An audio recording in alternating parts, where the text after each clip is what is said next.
என்ன டாபிக் வர பார்த்துருந்தோம்? Indian Council Act 1909. Yes, very good. So Indian council act 1909, 1774 84 ஆக்ட்ல இருந்து 1909 வர பார்த்துருந்தோம். ஸோ அதை ரிவைஸ் பண்ணீங்களா? லாஸ்ட் கிளாஸ்ல பார்த்த டாபிக்ஸ் வர ரிவைஸ் பண்ணிருந்தீங்களா எல்லாம்?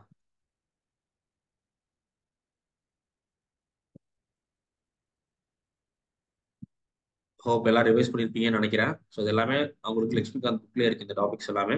ஸோ ரிவைஸ் பண்ணிருங்க, பண்ணாதவங்க இன்னைக்கு போய் பண்ணிருங்க. ஸோ இன்னைக்கு வந்து நம்ம பேலன்ஸ் ஆக்ட் பார்த்துட்டு இந்த சாப்டர் கம்ப்ளீட் பண்ணிட்டு நம்ம நெக்ஸ்ட் சாப்டர் வந்து ஸ்டார்ட் பண்ண போறோம். ஸோ நெக்ஸ்ட் நம்ம பார்க்க போற ஆக்ட் என்ன அப்படின்னா கவர்மெண்ட் ஆஃப் இந்தியா ஆக்ட் 1919. ஓகேங்களா? ஸோ இதுல வந்து ஒவ்வொரு ஆக்ட் வந்ததுக்குமே ஒரு ஒரு ஹிஸ்டாரிக்கல் பேக்ரவுண்ட் வந்து இருக்கு. இப்போ 1909 ஆக்ட் வந்ததுல ஸோ பிரிட்டிஷ் வந்து இந்த ஆக்ட் எல்லாமே எதுக்கு கொடுப்பாங்க அப்படின்னா இந்தியன்ஸ் வந்து என்ன பண்ணிருப்பாங்கன்னா இந்த ஆக்ட்ஸ் வர்றதுக்கு முன்னாடி எல்லா ஆக்ட் இப்போ நம்ம 1858 ஆக்ட் பார்த்தோமா, அந்த 1858 ஆக்ட் வர்றதுக்கு காரணம் என்ன? நம்ம வந்து 1857ல ஒரு பெரிய ரிவால்ட் பண்ணி எங்களுக்கு இந்த மாதிரி உரிமைகள்லாம் வேணும் அப்படிங்கிற மாதிரி கேட்டோம். அதே மாதிரி இந்த 1909 ஆக்ட் வர்றதுக்கு முக்கியமான காரணம் என்ன அப்படின்னா 1905ல இருந்து, ஸோ 1905 டு 1907 வர ஸ்வதேசி மூவ்மெண்ட் அப்படின்னு சொல்லிட்டு நீங்க ஹிஸ்டரியில படிப்பீங்க. ஸ்வதேசி மூவ்மெண்ட் அப்படின்னு சொல்லிட்டு ஒரு மூவ்மெண்ட் நடந்தது. ஸோ அந்த மூவ்மெண்ட்ல இந்த மாதிரி இந்தியன்ஸ்க்கு வந்து ரொம்ப ரெப்ரஸன்டேஷன் அப்படிங்கிற மாதிரி கேட்டிருந்திருப்பாங்க. ஓகேங்களா? ஸோ அதனால இந்த ஆக்ட் கொடுத்துருந்தாங்க. அதே மாதிரி இந்த கேப்ல ஸோ 1917 டு 1919 பாத்தீங்க அப்படின்னா உங்களுக்கு ஹோம் ரூல் மூவ்மெண்ட் அப்படின்னு சொல்லிட்டு ஒரு மூவ்மெண்ட் நடந்திருக்கு. இந்த மூவ்மெண்ட் பத்திலாம் நீங்க ஹிஸ்டரியில் இன்டெப்தா படிப்பீங்க. Home rule movement. ஸோ இந்த மூவ்மெண்ட்ல என்ன கேட்பாங்கன்னா ஃபுல் இண்டிபெண்டன்ஸ் வந்து கேட்டிருக்க மாட்டாங்க. இந்தியன்ஸ்க்கு வந்து மோர் ரெப்ரஸன்டேஷன் வந்து வேணும். பிரிட்டிஷ் வந்து அவங்களுடைய அந்த பவர் இருக்குல்ல அதை வந்து கம்மி பண்ணிக்கணும் அப்படிங்கிற மாதிரி வந்து இதுல வந்து டிமாண்ட் பண்ணியிருப்பாங்க. ஸோ அதுக்கு தான் என்ன பண்ணியிருப்பாங்க, பீப்புள் வந்து இவ்வளோ ரெசிஸ்ட் பண்றாங்களே அவங்களுக்கு ஏதாச்சும் ஒரு இது கொடுக்கணும் அப்படிங்கிறதுக்காக இந்த மாதிரி ஆக்ட்ஸ் வந்து கொடுத்துருப்பாங்க. ஸோ அப்ப இந்த 1919 ஆக்ட் நடக்கிறதுக்கு முக்கியமான காரணம் என்ன அப்படின்னா இந்த ஹோம் ரூல் மூவ்மெண்ட் அப்படிங்கிற மூவ்மெண்ட் நடத்திருப்பாங்க. அந்த மூவ்மெண்டோடைய மெயின் டிமாண்ட் என்ன அப்படின்னா பிரிட்டிஷ் வந்து எங்களை கண்ட்ரோல் பண்ணிக்கோங்க. ஓகேங்களா? ஸோ பிரிட்டிஷ் வந்து எங்களுக்கு ஹிட்டா இருங்க, ஆனா இந்த லோக்கல் அட்மினிஸ்ட்ரேஷன் பண்ற வேலை எல்லாம் இருக்குல்ல அது எல்லாத்தையுமே இந்தியன்ஸ் கிட்ட கொடுத்துருங்க. அதான் வந்து ஹோம் ரூல் மூவ்மெண்ட் அப்படிங்கிறது. ஸோ அப்ப அந்த ஹோம் ரூல் டிமாண்டுக்காக என்ன பண்றாங்க, இந்த 1919ல ஒரு ஆக்ட் வந்து போடுறாங்க. ஸோ இந்த ஆக்ட்ல சில மாடிஃபிகேஷன் வந்து பண்றாங்க. ஸோ ஃபர்ஸ்ட் மாடிஃபிகேஷன் என்ன அப்படின்னா it relax the control of centre over provinces. So நம்ம 1947 வர பிரிட்டிஷ் வந்ததுல இருந்து 1947 வர இந்த ப்ராவின்சிஸ் அப்படிங்கிறதுனா என்ன அர்த்தம்னு பார்த்தோம். இந்த ப்ராவின்சிஸ் அப்படிங்கிறது என்ன, இப்ப இருக்க கரண்ட்ல இருக்க ஸ்டேட்ஸ் இருக்குல்ல அந்த ஸ்டேட்ஸுக்கு ஈக்குவலான ஒரு டெரிட்டரி தான் என்ன, ப்ராவின்சிஸ். ஸோ இப்போ இந்த ஆக்ட் என்ன சொல்றாங்க அப்படின்னா it relaxes the control of centre over provinces by demarcating and separating the central and provincial subject. So இப்போ இந்தியாவை பொறுத்தவரை கவர்மெண்ட் நிறைய ஆக்ட்ஸ் எடுக்கிறாங்கல்ல, கொண்டு வர்றாங்கல்ல. சென்ட்ரல் கவர்மெண்ட்டும் ஆக்ட் கொண்டு வருவாங்க, ஸ்டேட் கவர்மெண்ட்டும் ஆக்ட் கொண்டு வருவாங்க. ஓகேங்களா? சென்ட்ரல் கவர்மெண்ட் வந்து ரொம்ப நேஷனல் இம்பார்ட்டன்ஸான விஷயம் இருக்குல்ல, ஃபார் எக்ஸாம்பிள் டிஃபென்ஸ், ஃபினான்ஸ், இந்த மாதிரி எதெல்லாம் வந்து ரொம்ப இம்பார்ட்டன்டான விஷயமோ அதுல யாரு சட்டம் இயற்றுவா, லா மேக் பண்ணுவா, சென்ட்ரல் கவர்மெண்ட் வந்து லா மேக் பண்ணுவாங்க. அதே மாதிரி கொஞ்சம் பவர் கம்மியான விஷயங்கள், ஃபார் எக்ஸாம்பிள் ஹெல்த், எஜுகேஷன்ல ஹெல்த், அக்ரிகல்ச்சர், இந்த மாதிரியான விஷயங்கள்ல எல்லாம் பாத்தீங்க அப்படின்னா ஸ்டேட் கவர்மெண்ட் வந்து லா மேக் பண்ணுவாங்க இப்ப கரண்ட்ல இருக்க சிஸ்டத்துல. ஸோ அந்த சிஸ்டம் வந்து எப்போ கொண்டு வராங்கன்னா இந்த 1919 ஆக்ட்ல தான் கொண்டு வர்றாங்க. ஸோ இப்போ என்ன பண்றாங்க, இப்போ ஒரு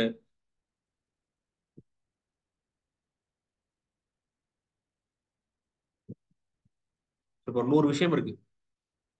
100 விஷயம் எக்ஸாம்பிள் வந்து போலீஸ், ஃபினான்ஸ்,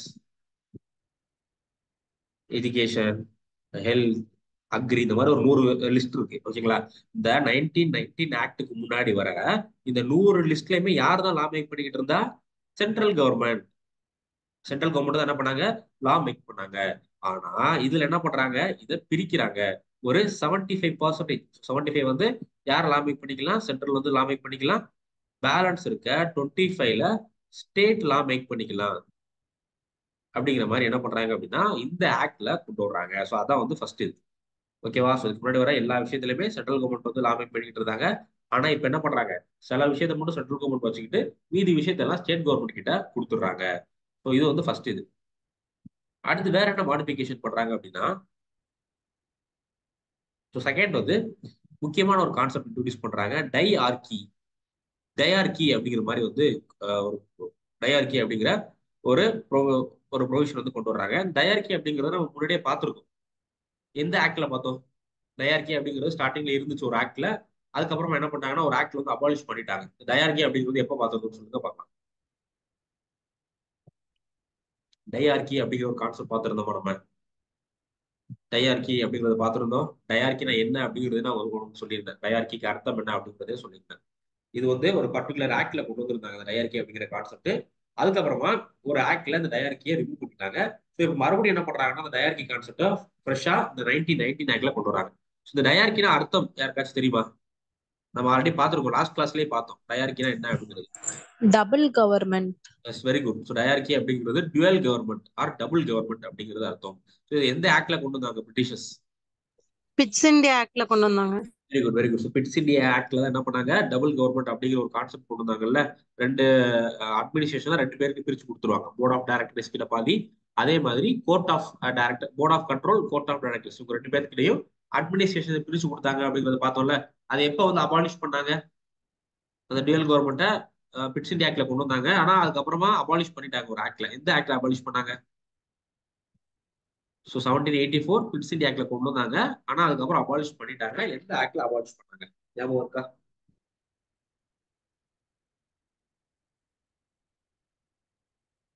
எந்த ஆக்ட் அபாலிஷ் பண்ணுது? 1858. எஸ், 1858ல என்ன பண்ணாங்க, கிரவுன் கிட்ட, ஈஸ்ட் இந்தியா கம்பெனி கிட்ட இருந்து கிரவுன் கிட்ட போனோம்னா அபாலிஷ் பண்ணிட்டாங்கல்ல. ஸோ அதே மாதிரி என்ன பண்றாங்கன்னா அந்த டயாரகி அப்படிங்கிற கான்செப்ட் இன்ட்ரடியூஸ் பண்றாங்க. ஆனா இதுல ஒரு டிஃபரெண்டான முறையில இன்ட்ரடியூஸ் பண்றாங்க. ஓகேங்களா? ஸோ அந்த டயாரகிக்கும் இந்த டயாரகிக்கும் என்ன டிஃபரன்ஸ் அப்படின்னா, அந்த டயாரகி அப்படிங்கிறது இப்போ ஆல் ஓவர் இந்தியா. இதுதான் இந்தியா அப்படின்னா இந்த இந்தியாவுக்கு ஃபுல்லா பொலிட்டிக்கல் பொலிட்டிக்கல் சம்பந்தமான விஷயத்த ஒரு பாடி பார்த்துக்கும். அதே மாதிரி கமர்ஷியல், இந்தியாவுக்கு ஃபுல்லா கமர்ஷியல் சம்பந்தமான விஷயத்தை யார் பார்ப்பா? எந்த பாடி பார்க்கும்? கமர்ஷியல் விஷயத்தை யார் பார்ப்பா? பொலிட்டிக்கல் அண்ட் மிலிட்ரி சம்பந்தமான விஷயத்தை யார் பார்ப்பா? எந்த பாடி பார்க்கும்? ஸோ கமர்ஷியல் வந்து court of directors. So court of directors வந்து பார்ப்பாங்க. மிலிட்ரி சம்பந்தமான விஷயத்த board of control, board of control வந்து பார்ப்பாங்க. இதை நம்ம வந்து பார்த்துருந்தோம். இப்போ என்ன பண்றாங்க அப்படின்னா ப்ராவின்சிஸ். ஸோ ப்ராவின்சிஸ்னா என்ன? இப்போ இந்த ஈஸ்ட் இந்தியா கம்பெனி இந்த டெரிட்டரியில இது வந்து மெட்ராஸ் ப்ராவின்சிஸ் வச்சுக்கோங்க.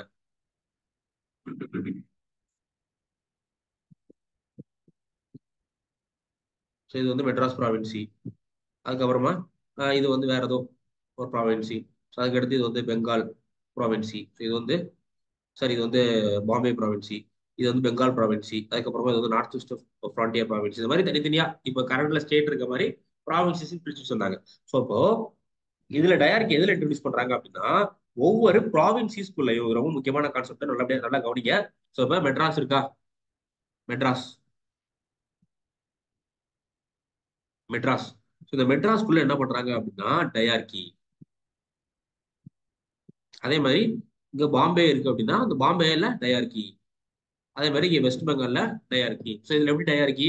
நம்ம முன்னாடியே சொன்னேன். இதுல என்ன பண்ணிட்டாங்க, லிஸ்ட் பிரிச்சுட்டாங்க. ஒரு 75 இது எக்ஸாக்ட் நம்பர் கிட்ட ஒரு எக்ஸாம்பிள் உங்களுக்கு சொல்றேன். 75 விஷயத்துல யார் லாமேக் பண்ணிக்கலாம்? சென்ட்ரல் லாமேக் பண்ணிக்கலாம். அதே மாதிரி பேலன்ஸ் இருக்கு 25 யார் லாமேக் பண்ணிக்கலாம்? ப்ராவின்சிஸ் லாமேக் பண்ணிக்கலாம் அப்படிங்கிற மாதிரி சொல்லிட்டேன்னா இப்ப ஃபர்தரா என்ன பண்றாங்க அப்படின்னா இந்த 25 இருக்குல்ல, இந்த 25 சம்திங் பிரிக்கிறாங்க.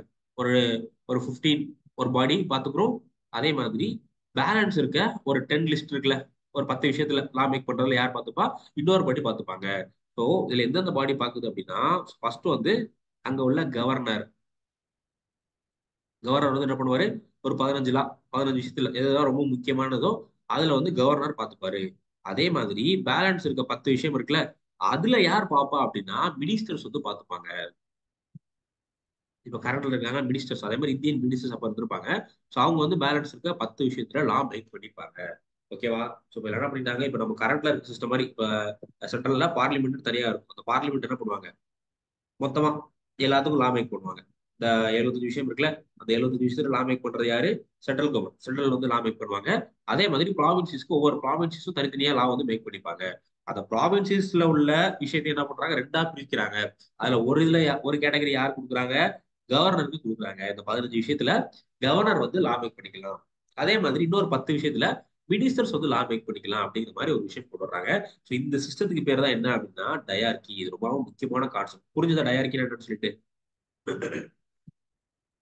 இந்த 15 இந்த 25 விஷயம் இருக்குல்ல, அதை ரெண்டா பிரிக்கிறாங்க. ஸோ இந்த அது ரெண்டுக்குமே நேம் கொடுக்குறாங்க. ஸோ ஒன்னு என்ன அப்படின்னா, இந்த கவர்னர் பாத்துக்கிறாருல, அந்த லிஸ்டோட நேம் என்ன அப்படின்னா ரிசர்வ் லிஸ்ட். ரிசர்வ் லிஸ்ட், ஓகேங்களா? ஏன்னா அந்த விஷயத்த கவர்னரே வச்சுக்கிறாரு. அதே மாதிரி இந்த பேலன்ஸ் இருக்க 10 இது இருக்குல்ல, இதுக்கு பேர் என்னன்னா டிரான்ஸ்ஃபர்.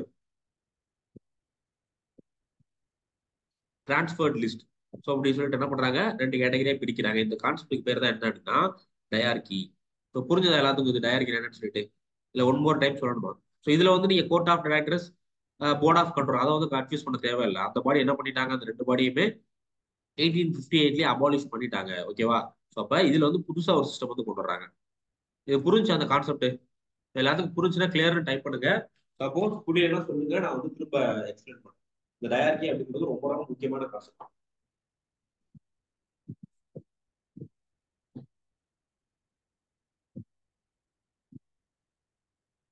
Okay, good. ஸோ எல்லாத்துக்கும் புரிஞ்சிருக்கு. ஓகே, ஸோ நம்ம நெக்ஸ்ட் வந்து பார்த்துடலாம்.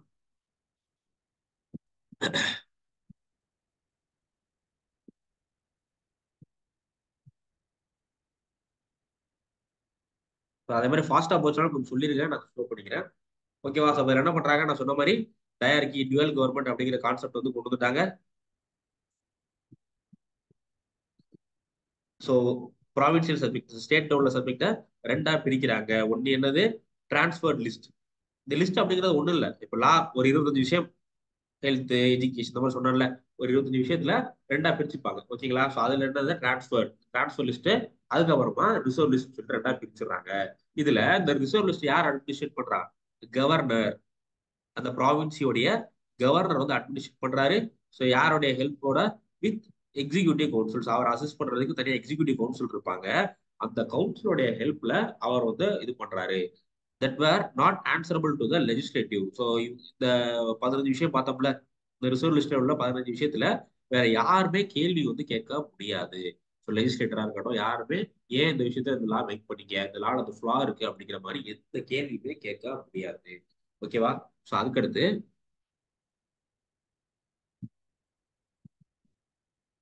the transfer list were administered by governor on the advice of ministers. இப்போ இது யார் இது பண்ணுவா? கவர்னர் தான் பண்ணுவாரு. ஆனா மெயின் கண்ட்ரோல் யாருக்கு இருக்கும் அப்படின்னு பாத்தீங்கன்னா மினிஸ்டருக்கு. ஸோ இப்போ எப்படி இருக்கு, பிரசிடென்ட் கவர்னர் பவர் இருக்குல்ல, அதே மாதிரி தான். இதுக்கு மெயினா இதை அட்மினிஸ்ட்ரேட் பண்ற ரோல் யார்கிட்ட இருக்குன்னா ministers, responsible to the council. ஆனா இந்த மினிஸ்டர் பண்ற எல்லா விஷயத்துக்கும் அவங்க என்ன பண்ணணும்? ஸ்டேட்டோடைய லெஜிஸ்லேட்டிவ் கவுன்சில். அந்த லெஜிஸ்லேட்டிவ் கவுன்சில்ல கேள்வி கேட்டாங்கன்னா பதில் சொல்லி தான் ஆகணும். இந்த கான்செப்ட் பேர் தான் என்ன, டயார்கி அப்படிங்கிற கான்செப்ட். ஸோ ரொம்ப முக்கியமான கான்செப்ட். அதுக்கு அடுத்து இன்னொரு முக்கியமான கான்செப்ட் பார்க்க போறோம். ஸோ அதுக்கு பேர் தான் என்ன அப்படின்னா பை கேமரலிசம். இந்த பை கேமரலிசம் அப்படிங்கிற டேர்ம் கேள்விப்பட்டிருக்கீங்களா? Bicameralism. Bicameralism. So bi அப்படின்னா என்ன? நம்ம சின்ன பிள்ளைல இருந்து படிச்சிருப்போம் bi. Two. Yes, very good. So bi அப்படின்னாலே டூ. இந்த கேமரலிசம் அப்படிங்கிறது டூ லெஜிஸ்லேஷன். ஓகேங்களா? ஸோ இப்போ நம்ம கரண்ட்ல நம்ம பை கேமரலிசம், ஆன்லைன் கிளாஸ்ல இருக்கேன்.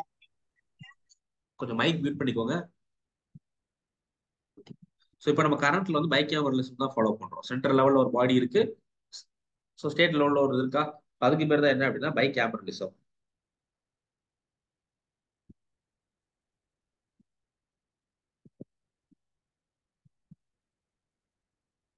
பை கேமரலிசம் அப்படிங்கிறது டூ ஹவுஸ் அப்படின்னு தான் இந்தியா எப்படி எடுத்தீங்கன்னா, இந்தியாவில் சென்ட்ரல் கவர்மெண்ட்ல, ஸோ சென்ட்ரல் மொத்தத்துக்கு என்ன இருக்கு, ஒரு ஒரு லெஜிஸ்லேட்டிவ் பாடி இருக்கு. அதுக்கு பேர் என்ன, பார்லிமெண்ட்.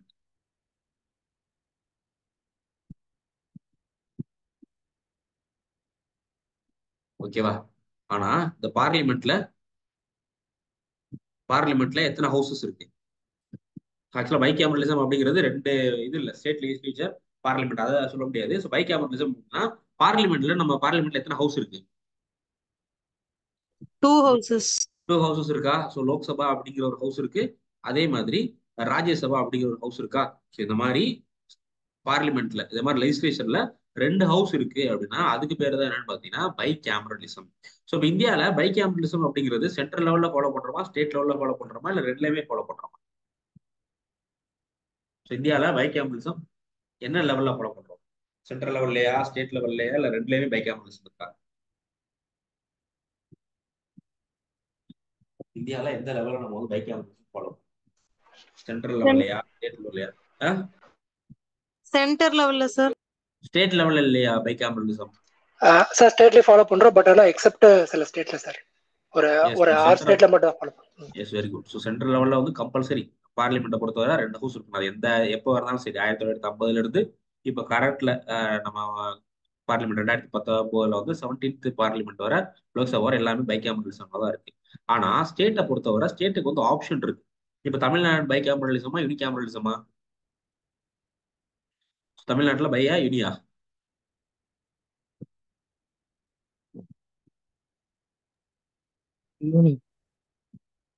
ஸோ யூனி வராதுக்கான டைம். ஸோ தமிழ்நாட்டில் வந்து சிங்கிள் தான். ஓகேங்களா? ஸோ தமிழ்நாடை பொறுத்தவரை தமிழ்நாடு ஸ்டேட் லெஜிஸ்லேட்டிவ் அசம்பிளி மட்டும் தான் இருக்கு, ஸ்டேட் லெஜிஸ்லேட்டிவ் கவுன்சில் வந்து கிடையாது.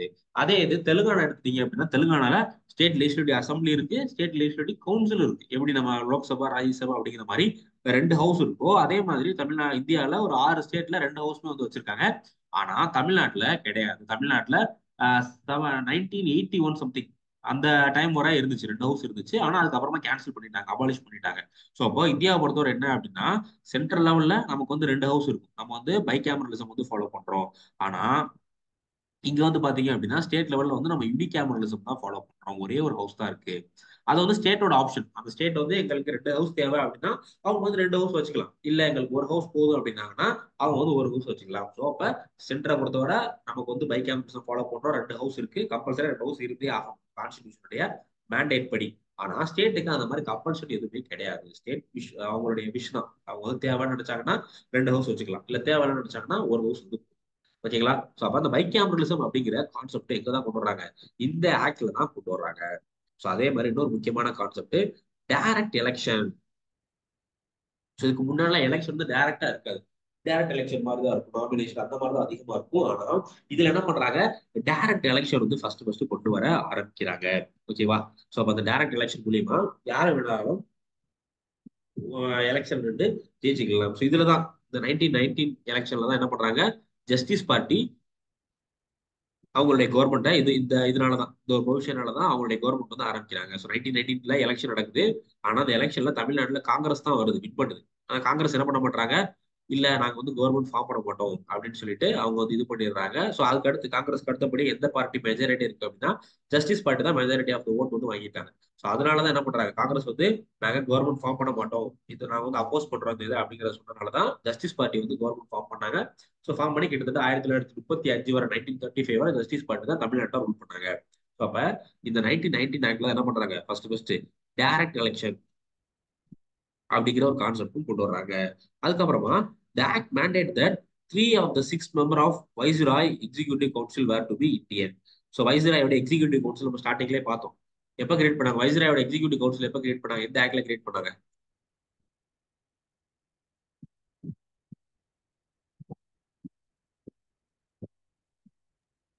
1953. 1853. No, executive council. ஸோ இந்த வைஸ்ராய் எக்ஸிக்யூட்டிவ் கவுன்சில் 1909. ஸோ இந்த வைஸ்ராய் எக்ஸிக்யூட்டிவ் கவுன்சில் அப்படிங்கிறது ஆக்சுவலாக என்னன்னு பார்த்தீங்கன்னா 1773 நம்ம பார்த்தோமா? வைஸ்ராய் இவர் கவர்னர் ஜெனரல் ஆஃப் பெங்காலை அசிஸ்ட் பண்றதுக்காக ஒரு 4 மெம்பர் கொண்ட கவுன்சில் கிரியேட் பண்றாங்கன்னு சொல்லிட்டு. ஸோ அதான் வந்து பிற்காலத்தில் என்ன மாறுதுன்னு பார்த்தீங்கன்னா இந்த வைஸ்ராய் எக்ஸிக்யூட்டிவ் கவுன்சிலா மாறுது. ஓகேவா?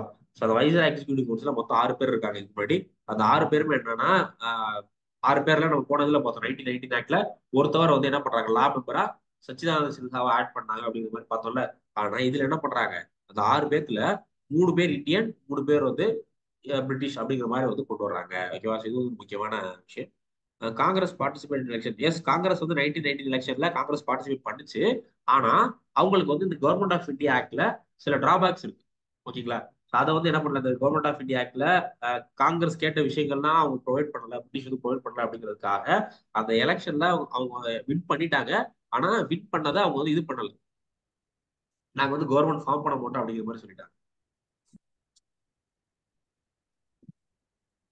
ஸோ அதுக்கு அடுத்ததுல என்ன பண்றாங்கன்னா, பிரின்சிபல் ஆஃப் செப்பரேட் எலக்டோரேட் நம்ம போனதுலேயே பார்த்தோமா, 1909 ஆக்ட்ல யாருக்கு செப்பரேட் எலக்டோரேட் கொடுத்தாங்க?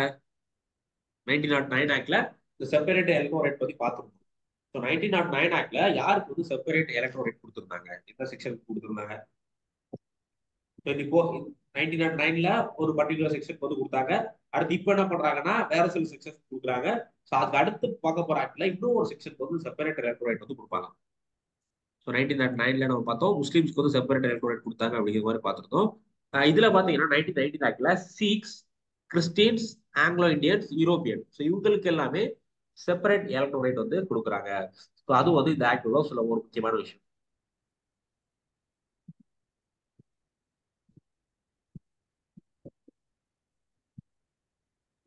சார் டவுட் சொல்லுங்க கேள்வி. சார், அப்ப காங்கிரஸ் வந்து ஃபார்ம் பண்ணதே 1919லயே ஃபார்ம் பண்ணிட்டாங்களா சார்? காங்கிரஸ் 1885 ஃபார்ம் பண்ணிட்டாங்க. Okay Congress form sir. பண்ணது 1885. ஓகேவா? ஸோ அடுத்து என்ன பண்றாங்க அப்படின்னா, அந்த 5th பாயிண்ட்ல இந்த செப்பரேட் எலக்டோரேட் அப்படிங்கிறது போன இதுல முஸ்லிம்ஸ் கூட கொடுத்துருந்தாங்க, இப்போ எக்ஸ்டெண்ட் பண்றாங்க. Sikhs, Indian Christians, Anglo Indians, Europeans, இவங்களுக்கு எல்லாத்துக்குமே செப்பரேட் எலக்டோரேட் வந்து கொடுக்குறாங்க. ஓகேவா? ஸோ இப்போ இதுவரை புரிஞ்சதா? அந்த பாயிண்ட்ஸ் எல்லாம் புரிஞ்சதா? ஸோ அதுக்கடுத்து இந்த ஆக்ட்ல இன்னும் சில ப்ரொவிஷன்ஸ் இருக்கு. இதுல இந்த ஸ்லைட்ல உள்ள எல்லாமே புரிஞ்சதா உங்களுக்கு? டவுட் ஆயிருக்கும்.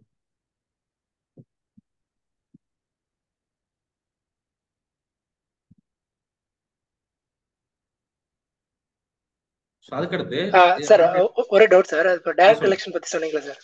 ஆமா, இதுல வந்து ஓட்டிங் ரைட்ஸ் வந்து எல்லாருக்குமே கொடுத்துட்டாங்களா சார், இல்ல லேண்ட் வச்சு யுனிவர்சல் அடல்ட் பிராக்டிஸ் வந்து இருக்காது. இப்போ நம்ம ஃபாலோ பண்றோம்ல, இப்போ நம்ம இந்தியாவில் ஃபாலோ பண்ணிட்டு சிஸ்டம் பேர் யுனிவர்சல் அடல்ட் பிராக்டிஸ். ஸோ இந்த 18 வயசு யார் இருந்தாலும் கம்ப்ளீட் பண்ணியிருந்தாலும் அவங்க என்ன பண்ணிக்கலாம், அவங்க வந்து எலெக்ஷன் கமிஷன்ல ரெஜிஸ்டர் பண்ணியிருந்தாங்கன்னா அவங்க வந்து ஒர்க் பண்ணிக்கலாம். ஸோ அந்த மாதிரி இருக்காது. இதுல வந்து லிமிடெட் ஃபிரான்ச்சைஸ். அது இப்போ இந்த எலெக்ஷன் சிஸ்டத்துக்கு பேர் என்னன்னா லிமிடெட் ஃபிரான்ச்சைஸ். ஸோ எல்லாத்துக்குமே வந்து ஓட்டிங் ரைட்ஸ் கிடைக்காது. ஓட்டிங் ரைட்ஸ் வந்து ஒரு சிலவங்களுக்கு மட்டும் தான் கிரைட்டீரியாஸ் வச்சிருப்பாங்க. இந்த மாதிரி அவங்க வந்து இந்த எஜுகேஷன் குவாலிஃபிகேஷன் இருக்கணும், அவங்களுக்கு வந்து இந்த அளவுக்கு லேண்ட் இருக்கணும், அவங்களுக்கு வந்து இந்த அளவுக்கு ரெவன்யூ வரணும் அப்படிங்கிற மாதிரி ஒரு சில கிரைட்டீரியாஸ், அவங்களோட எஜுகேஷன், எக்கனாமிக், இந்த இதை பேஸ் பண்ணி தான் அவங்களுக்கு வந்து ஓட்டிங் ரைட்ஸ் கொடுக்குறதா வேணாமா அப்படிங்கிற மாதிரி இருக்கும். அப்போ இதுல டேரக்ட் எலெக்ஷன் அப்படிங்கிறது எல்லா மக்களுமே ஓட்டு போடலாம் அப்படிங்கிற மாதிரி இருக்காது. ஸோ நம்ம இந்தியா இண்டிபெண்டன்ஸ் ஆனதுக்கு அப்புறம் தான் நம்ம வந்து இப்போ கரண்ட்ல ஃபாலோ பண்ணிட்டு இருக்க சிஸ்டம் வந்து அடாப்ட் பண்ணோம். ஸோ அதுக்கு முன்னாடி வர கிரைட்டீரியா செக் பண்ணிப்பாங்க. மென்னா இருக்கணும், அவங்க வந்து ஒரு பர்டிகுலர் ஏக்கர் ஆஃப் லேண்ட்ஸ் வந்து வச்சிருக்கணும், அதே மாதிரி அவங்க வந்து இந்த எஜுகேஷன் கம்ப்ளீட் இருக்கணும் அப்படிங்கிற மாதிரி சில கிரைட்டீரியா வந்து. ஓகேவா?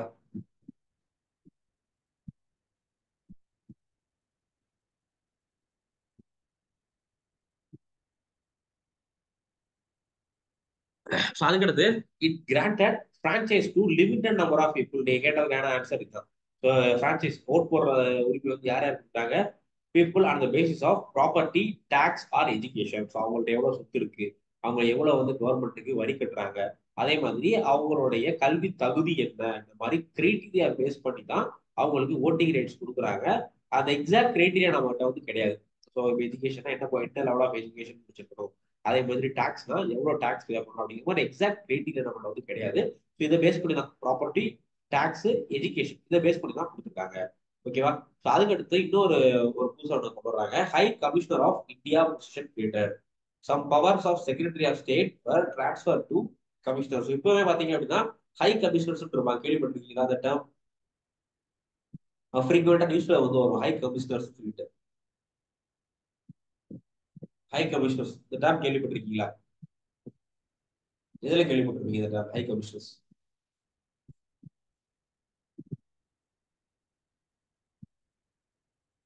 ஹை கமிஷனர்ஸ் அப்படிங்கிற டேர்ம் எதுல கேள்விப்பட்டிருக்கீங்க?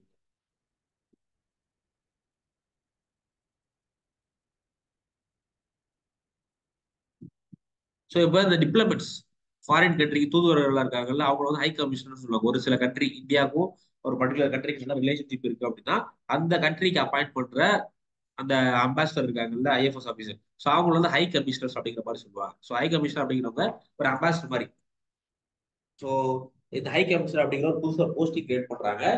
இவங்களுக்கு என்ன பண்றாங்கன்னா, ஆல்ரெடி நம்ம செக்ரட்டரி ஆஃப் ஸ்டேட் பார்த்தோமா, 1858 ஆக்ட்ல செக்ரட்டரி ஆஃப் ஸ்டேட் கிரியேட் பண்ணாங்கன்னு சொல்லிட்டு, அந்த செக்ரட்டரி ஆஃப் ஸ்டேட் கிட்ட இருந்து சில பவர்ஸ் எடுத்து இவங்களுக்கு கொடுக்குறாங்க, ஹை கமிஷனர்ஸ்க்கு வந்து கொடுக்குறாங்க. ஓகேவா? ஹை கமிஷனர் அப்படிங்கிறது ஒரு டிப்ளமேட் மாதிரி, இந்தியாவுக்கும் பிரிட்டனுக்கான ஒரு தூதுவர் மாதிரி. ஸோ அதுக்கடுத்து provincial budget was separated for the first time from central budget. So இப்போ கரண்ட்ல எப்படி சிஸ்டம் இருக்கு, சென்ட்ரல் கவர்மெண்ட் என்ன பண்றாங்க, தனியா அவங்களுக்கான பட்ஜெட் வந்து கிரியேட் பண்றாங்க, தாக்கல் பண்றாங்க. அதே மாதிரி ஸ்டேட் கவர்மெண்ட் ஸ்டேட்டோடைய லெஜிஸ்லேட்டிவ் அசம்பிளில அவங்க தனியா பட்ஜெட் வந்து கண்டக்ட் பண்றாங்கல்ல, பாஸ் பண்றாங்கல்ல. ஆனா இந்த 1919 ஆக்டுக்கு முன்னாடி வரை எப்படிதான் இருந்துச்சு அப்படின்னா, பட்ஜெட் சென்ட்ரல் கவர்மெண்டா இருந்தாலும் சரி, இல்ல ஸ்டேட்டா இருந்தாலும் சரி, ரெண்டு பேருக்குமே சேர்த்து சென்ட்ரல் கவர்மெண்ட் தான் பட்ஜெட் வந்து தாக்கல் பண்ணுவாங்க. ஆனா இந்த ஆக்ட்ல என்ன பண்ணிட்டாங்க, ஸ்டேட்டுக்கு எதெல்லாம் பவர் இருக்கோ அந்த விஷயத்துல ஸ்டேட் கவர்மெண்ட் வந்து பட்ஜெட் கிரியேட் பண்ணிக்கிட்டோம். அதே மாதிரி சென்ட்ரல் கவர்மெண்ட்டுக்கு எதெல்லாம் பவர் இருக்கோ அந்த விஷயங்கள்ல சென்ட்ரல் கவர்மெண்ட் பட்ஜெட் கிரியேட் பண்ணிக்கணும் அப்படிங்கிற மாதிரி பட்ஜெட்டை ரெண்டா பிரிக்கிறாங்க. ஓகேவா? ஸோ அப்ப நம்ம கரண்ட்ல ஃபாலோ பண்ணிட்டு இருக்க நிறைய சிஸ்டத்தோடைய பேஸ் எங்கதான் இருக்குன்னா இந்த 1919 ஆக்ட்ல தான் இருக்கு. அதுக்கடுத்து central public service commission was established. So இப்போ யூபிஎஸ்சி இருக்குல்ல, அதே மாதிரி ஆல் இண்டியா லெவல்ல ரெக்ரூட்மெண்ட் பண்றதுக்காக சென்ட்ரல் பப்ளிக் சர்வீஸ் கமிஷன் வந்து எஸ்டாப்ளிஷ் பண்றாங்க. அதுக்கடுத்து statutory commission to analyse the impact of this act after 10 years. So இன்னொரு முக்கியமான பொசிஷன் என்ன போடுறாங்க அப்படின்னா, இந்த ஆக்ட் வந்து 1919ல போடுறாங்க.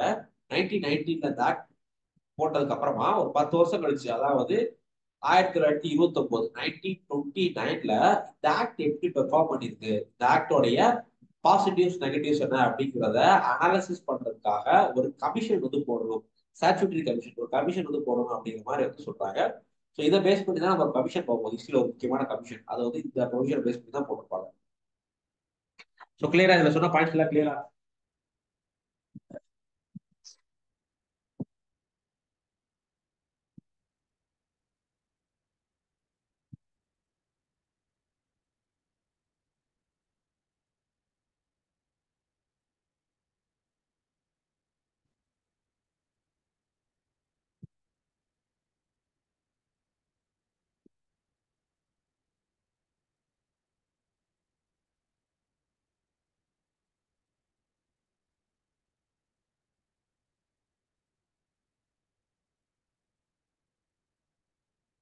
இதுல சொன்ன பாயிண்ட்ஸ் எல்லாம் கிளியரா?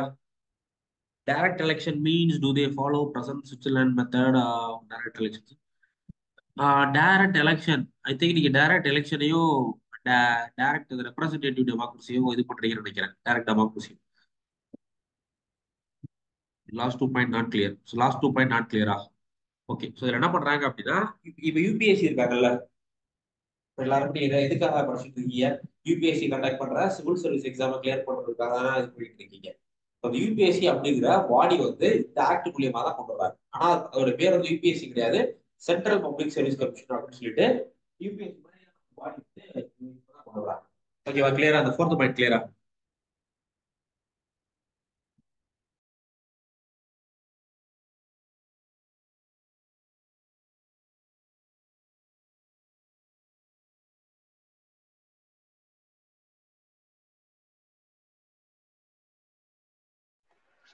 சார் இந்த ஃபோர்த் பாயிண்ட் நீங்க சொன்னீங்க சார்.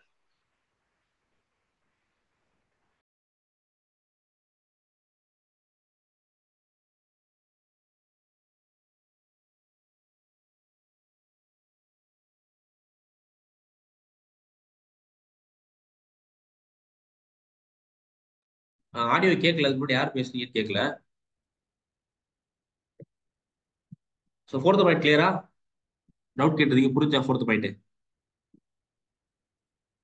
சொன்னீங்க. சார் 1924க்கு அப்புறம் தமிழ்நாட்டில் எஸ்டாப்ளிஷ் பண்ணதுக்கு அப்புறம் தான் அந்த யூனியன் பப்ளிக் சர்வீஸை கொண்டு வந்தாங்க அப்படின்னு சொல்லிட்டு ஃபேக்ட் இருக்குல்ல சார், அது எப்படி சார் இல்ல, இது 1919? என்னன்னா, இந்த இந்த 1919 ஆக்ட்ல தான் வந்து அதை எஸ்டாப்ளிஷ் பண்ணணும் அப்படிங்கிற ஒரு பொசிஷனே கொண்டு வந்திருப்பாங்க. இந்த மாதிரி சென்ட்ரல் பப்ளிக் சர்வீஸ் கமிஷன் வந்து எஸ்டாப்ளிஷ் பண்ணணும் அப்படிங்கிற மாதிரி கொண்டு வந்திருப்பாங்க. ஸோ இதை பேஸ் பண்ணி தான் வந்து 1926 ஒரு கமிஷன் போட்டிருப்பாங்க. அதுக்கப்புறம் தான் 1926 தான் நடைமுறைப்படுத்திருப்பாங்க. ஸோ இந்த ஆக்ட்ல வந்து சொல்லியிருப்பாங்க, ஆனா இம்ப்ளிமெண்ட் பண்ணது வந்து 1926 தான் இந்த சென்ட்ரல் பப்ளிக் சர்வீஸ் கமிஷன் கொண்டு வந்திருப்பாங்க. புரியுதா? ஸோ இந்த ஆக்ட்ல ப்ரொவிஷன் போட்டிருக்காங்க, ஆனா அது இம்ப்ளிமெண்ட் பண்றது லேட்டா தான் பண்ணியிருப்பாங்க. One time about high commissioners. Okay, high commissioner அப்படிங்கிறது ஒன்றும் கிடையாது. அவங்க வந்து ஒரு டிப்ளமேட் மாதிரி, இந்தியாவுக்கும் பிரிட்டனுக்குள்ள ஒரு தூதுவர், அவங்க தான் high commissioner. So high commissioner அப்படிங்கிறவங்க யாருன்னா, இந்தியாவுக்கும் பிரிட்டனுக்குள்ள ஒரு டிப்ளமேட் தூதுவர்கள் இருக்காங்கல்ல, இப்ப கரெக்டா ஐஎம்எஸ் ஆபீசர்ஸ், அதே மாதிரி உள்ளவங்க தான் ஹை கமிஷனர். ஸோ இவங்க என்ன பண்ணுவாங்கன்னா, இந்தியாவில என்னென்ன விஷயங்கள்லாம் நடக்குது, இந்தியாவில அட்மினிஸ்ட்ரேஷன்ல எப்படி போயிட்டு இருக்கு அப்படிங்கிறத பத்தி அவங்களுக்கு வந்து பிரிட்டனுக்கு வந்து தகவல் கொடுப்பாங்க. கிளியரா? இதுதான் வந்து ஹை.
ஹலோ, அடிபிளா இருக்க வாய்ஸ் இப்போ ஓகே. ஸோ வேற எதுவும் பேசல, கொஞ்சம் நெட்ஒர்க் இஷ்யூ ஆயிடுச்சு. இப்போ பாத்தீங்க அப்படின்னா, இந்த ஹை கமிஷனர் அப்படிங்கிறவங்க ஒரு தூதுவர் மாதிரி, அவ்வளவுதான். இந்தியாவில் என்ன நடக்குது அப்படிங்கிறத அவங்க அங்கே அப்டேட் பண்ணுவாங்க. அதே மாதிரி அங்க என்ன நடக்குது அப்படிங்கிறத இங்கே உள்ள கவர்மெண்ட்டுக்கு அப்டேட் பண்ணுவாங்க. ஸோ அவங்க தான் ஹை கமிஷன் அப்படிங்கிறோம்.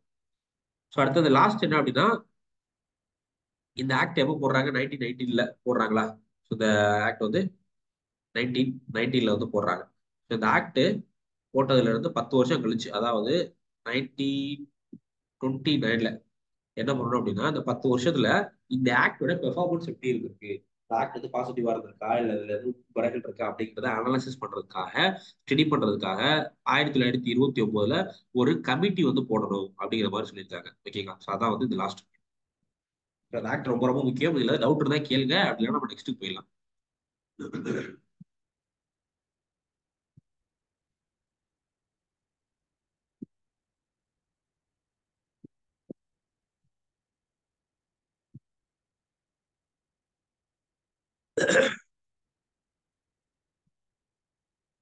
ஓகே, ஸோ கிளியர் அப்படின்னா நம்ம வந்து நெக்ஸ்ட் டாபிக் போயிடலாம். ஸோ அதுக்கப்புறமா நம்ம போனதெல்லாம் பார்த்தோம்ல, இந்த ஆக்ட் என்ன சொல்லியிருக்காங்க, அந்த ஆக்ட் போட்டதுல இருந்து 10 வருஷம் கழிச்சு, அதாவது 1929ல அந்த ஆக்டோட பெர்ஃபார்மன்ஸ் எப்படி இருக்கு அப்படிங்கறத அனாலிசிஸ் பண்றதுக்காக ஒரு கமிட்டி போடணும் அப்படிங்கிற மாதிரி சொல்லியிருந்தாங்கல்ல. அதை என்ன பண்றாங்கன்னா, ஒரு 10 வருஷத்துக்கு, ஒரு 2 வருஷத்துக்கு முன்னாடியே போடும்.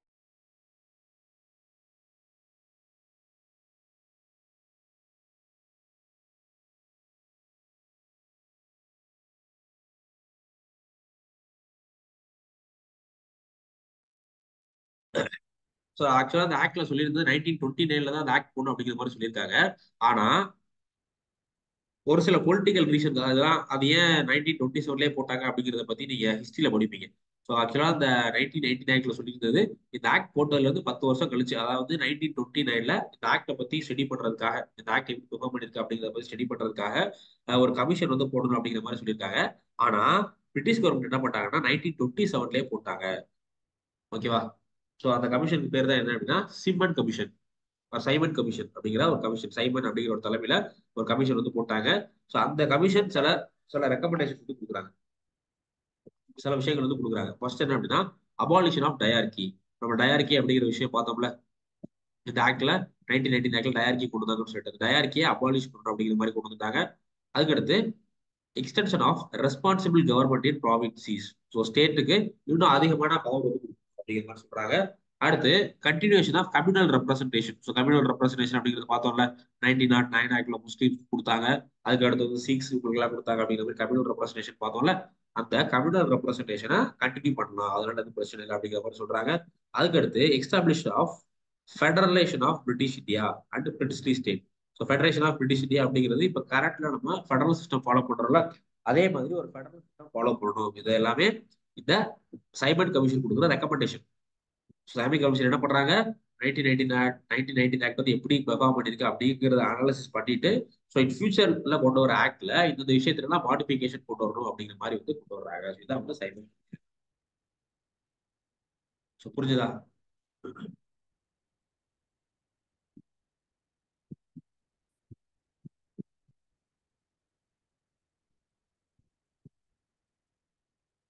ஸோ இதுவரை கிளியரா?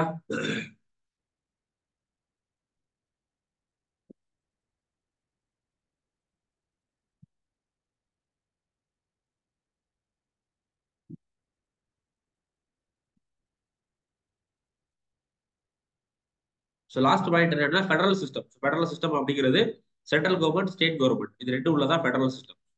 சென்ட்ரல் ஒரு கவர்மெண்ட் இருக்கும், ஸ்டேட்ல ஒரு கவர்மெண்ட் இருக்கும். இவங்க ரெண்டு பேருக்கும் ஆல்மோஸ்ட் ஒரு ஈக்குவல் பவர் இருக்கும் அப்படிங்கிறது பேர் தான் சென்ட்ரல் ஃபெடரல் சிஸ்டம். இப்போ நம்ம கரண்ட் ஃபாலோ பண்ணிட்டு இருக்கோம்ல, அந்த மாதிரி ஒரு சிஸ்டம் கொண்டு வரணும். அதை வந்து இதை பண்றாங்க.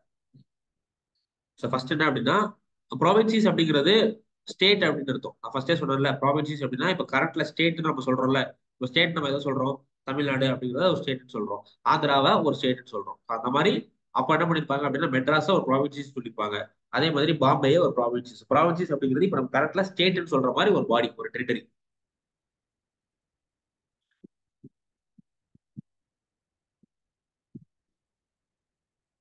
பிரின்சி ஸ்டேட் அப்படிங்கிறது சில விஷயங்கள் எல்லாமே கிங்ஸோட கண்ட்ரோல்ல இருந்திருக்கும். சமஸ்தானங்கள் அந்த மாதிரி கிங்கோட கண்ட்ரோல்ல இருக்கும், அதுக்கு பேர் தான் பிரின்சி ஸ்டேட். ஒரே நிமிஷம், எனக்கு கொஞ்சம் கனெக்டிவ் இஷ்யூ இருக்கு, நான் திரும்ப கனெக்ட் பண்றேன்.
அட்மின் கொஞ்சம் ஃபோர்ஸ் பெர்மிஷன் கொடுங்க.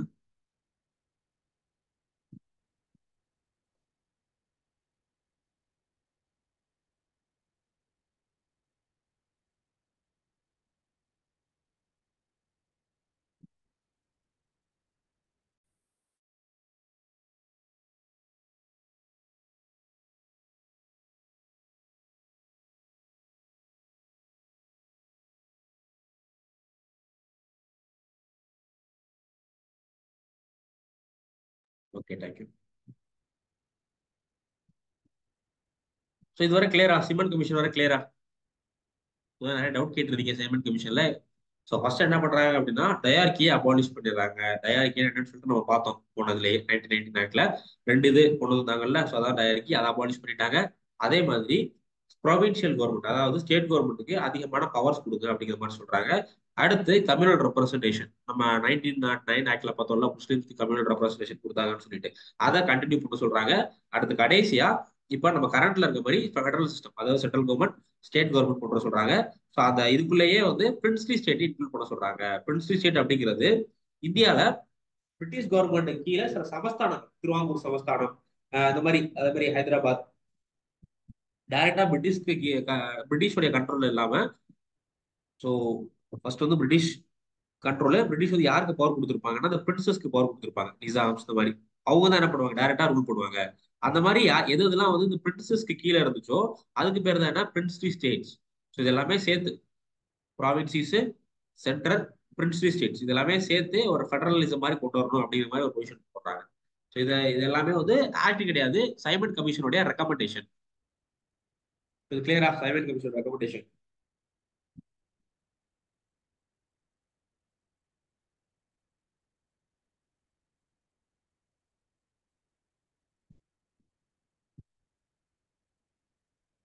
ஸோ ஆடிபிளா இருக்கா? அல்லது கேக்குதா? கேக்குதுல்ல? ஓகே. ஸோ சைமன் கமிஷன் வந்து நிறைய டவுட் கேட்டிருந்தீங்க. புரிஞ்சுதா? பிரின்சிஸ் என்ன என்ன, ப்ராவின்சிஸ்னா என்ன?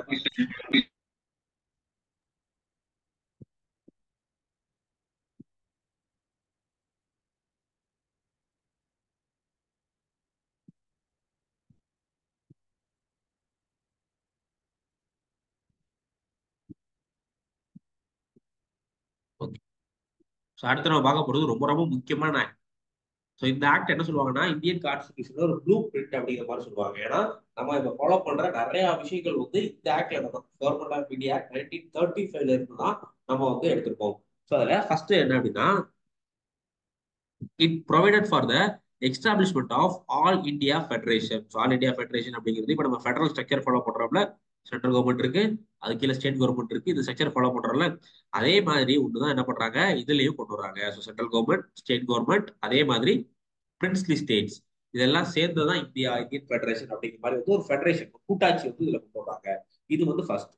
அதுக்கடுத்து என்ன பண்றாங்கன்னா, it divide the power between central central and units in terms of 3 list. So என்ன பண்றாங்க, நம்ம போனதுல பார்த்தோம், ரெண்டு பவர் வந்து ரெண்டா பிரிச்சிருந்தாங்க. ஸோ பவர் வந்து சென்ட்ரல் கவர்மெண்ட்டுக்கு ஒரு பவர், ஸ்டேட் கவர்மெண்ட்டுக்கு ஒரு பவர் அப்படிங்கிற மாதிரி ரெண்டா பிரிச்சிருந்தாங்க அப்படிங்கிற மாதிரி பார்த்தோம்ல. ஸோ ஒரு 75 லிஸ்ட் வந்து சென்ட்ரல் கவர்மெண்ட்டுக்கும், பேலன்ஸ் ஒரு 25 ஸ்டேட் கவர்மெண்ட் அப்படிங்கிற மாதிரி பார்த்துருந்தோம்ல. ஸோ இதுல என்ன பண்றாங்க அப்படின்னா பவரை 3 கேட்டகரியா பிரிக்கிறாங்க. ஸோ ஃபர்ஸ்ட் என்னன்னா சென்ட்ரல் லிஸ்ட், அதுக்கடுத்து ஸ்டேட் லிஸ்ட். இது ரெண்டும் தெரியும். சென்ட்ரல் லிஸ்ட்னா என்ன, சில விஷயங்கள்ல சென்ட்ரல் கவர்மெண்ட் மட்டும் தான் லா மேக் பண்ண முடியும், அதுக்கு பேர் தான் என்ன அப்படின்னா சென்ட்ரல் லிஸ்ட். அதே மாதிரி சில விஷயங்கள்ல ஸ்டேட் மட்டும் தான் லா மேக் பண்ண முடியும், அந்த மாதிரி உள்ளதுக்கு பேர் தான் என்ன அப்படின்னா ஸ்டேட் லிஸ்ட். இது ரெண்டுக்கும் இடையில உள்ளது, சென்ட்ரல் கவர்மெண்ட்டும் லா மேக் பண்ணலாம், ஸ்டேட் கவர்மெண்ட்டும் லா மேக் பண்ணலாம் அப்படிங்கிற மாதிரியான சில விஷயங்கள் இருக்கும். அதுக்கு பேர் என்ன அப்படின்னா கன்கரண்ட். எந்தெந்த விஷயங்கள்லாம் அந்த கன்கரண்ட் லிஸ்ட்ல இருக்கோ அதுல சென்ட்ரல் கவர்மெண்ட்டும் லா மேக் பண்ணலாம், ஸ்டேட் கவர்மெண்ட்டும் லா மேக் பண்ணிக்கலாம். ஓகேவா? ஸோ இந்த மாதிரி ஒரு விஷயங்கள் கொண்டு வராங்க. ஸோ அதுக்கடுத்து இந்த 3 லிஸ்ட்ல இல்லாத, சென்ட்ரல் லிஸ்ட்ல இல்லாத விஷயம், ஸ்டேட் லிஸ்ட்ல இல்லாத விஷயம், கன்கரண்ட் லிஸ்ட்ல இல்லாத விஷயத்த ரெசிடியூரி ரெசிடியூரி லிஸ்ட் அப்படிங்கிற ஒரு லிஸ்ட் கொண்டு வர்றாங்க. ஸோ இந்த ரெசிடியூரி லிஸ்ட்ல உள்ள விஷயத்துல லா மேக் பண்றதுக்கு யாருக்கு மட்டும்தான் அதிகாரம் இருக்கு அப்படின்னா கவர்னர், ஸ்டேட்டோடைய ஸ்டேட் கவர்னர் இருக்காருல்ல, ஸோ அவருக்கு மட்டும்தான் அதிகாரம் இருக்கு அப்படிங்கிற மாதிரி வந்து கொண்டு போறாங்க. இது வந்து கிளியரா இந்த பாயிண்ட்ல தான் சொல்றாங்க. ஃபர்ஸ்ட் என்ன பண்றாங்க, மொத்தம் 3 list: federal list, provincial list, concurrent list. So federal list அப்படிங்கிறது சென்ட்ரல் லிஸ்ட் சொன்னால அதான் ஃபெடரலிஸ்ட். ஸ்டேட் லிஸ்ட் அப்படிங்கிறது ப்ராவின்சியலிஸ்ட், அதுக்கடுத்து கன்கரண்ட் லிஸ்ட். இந்த மாதிரி 3 லிஸ்ட்டை பிரிச்சுட்டாங்க. இதுல ஃபெடரலிஸ்ட்ல உள்ள விஷயத்துக்கு சென்ட்ரல் கவர்மெண்ட் மட்டும் தான் லா மேக் பண்ண முடியும். அதே மாதிரி ப்ராவின்சியல் லிஸ்ட்ல உள்ள விஷயத்துக்கு ப்ராவின்சிஸ் மட்டும் தான் லா மேக் பண்ண முடியும். கன்கரண்ட் லிஸ்ட்ல உள்ள விஷயத்துல 2 பேருமே லா மேக் பண்ணலாம் அப்படிங்கிற மாதிரி ஒரு 3 லிஸ்ட். ஸோ இந்த 3 லிஸ்ட்ல இல்லாத சில விஷயங்கள் இருக்கு. அதுக்கு பேர் தான் என்ன அப்படின்னா ரெசிடரி லிஸ்ட்.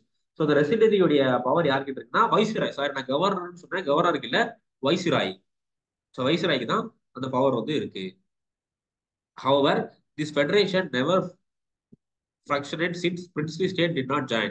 பட் என்ன அப்படின்னா இந்த விஷயம் எதுவுமே நடைமுறைக்கு வரல. இந்த ஃபெடரேஷனும் சரி, அதே மாதிரி இந்த லிஸ்ட் விஷயம், இது எதுவுமே வந்து நடைமுறைப்படுத்த முடியல. எதனால அப்படின்னா பிரின்ஸ்லி ஸ்டேட் வந்து இந்த கான்செப்ட் எதுக்குமே ஒத்துக்கல. நாங்க வந்து தனியாக இண்டிபெண்டா இருப்போம், எங்களுக்கு வந்து இந்த மாதிரி பவர் ஷேரிங் எதுவும் தேவை கிடையாது அப்படிங்கிற மாதிரி பிரின்ஸ்லி ஸ்டேட் சொல்லிட்டனால இதுல எதுவுமே நடைமுறைக்கு வரல. ஸோ ஃபைனலா ஃபெடரலிசம் அப்படிங்கிற கான்செப்ட் 1947 தான் இந்தியா இண்டிபெண்டன்ஸ் ஆனதுக்கு அப்புறம் தான் வருது. வைஸ்ராய்னா யாருன்னு கேக்குறீங்களா? நம்ம 1958 ஆக்ட்ல பார்த்தோம்ல வைஸ்ராய், அதான் அவர் தான் வைஸ்ராய்.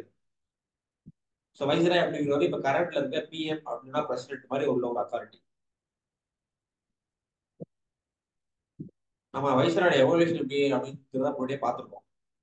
ஃபர்ஸ்ட் வந்து கவர்னர் ஆஃப் இந்தியா, அடுத்து கவர்னர் ஜெனரல் ஆஃப் பெங்கால், அடுத்தது கவர்னர் ஜெனரல் ஆஃப் இந்தியா, அதுக்கடுத்து வைஸ்ராய், அந்த மாதிரி எப்படி வந்து அந்த பொசிஷன் வச்சு அப்படிங்கிறத பார்த்தோம்ல. ஸோ அவர் தான் வைஸ்ராய். இந்த 2 பாயிண்ட் கிளியரா? First point and second point வந்து கிளியரா?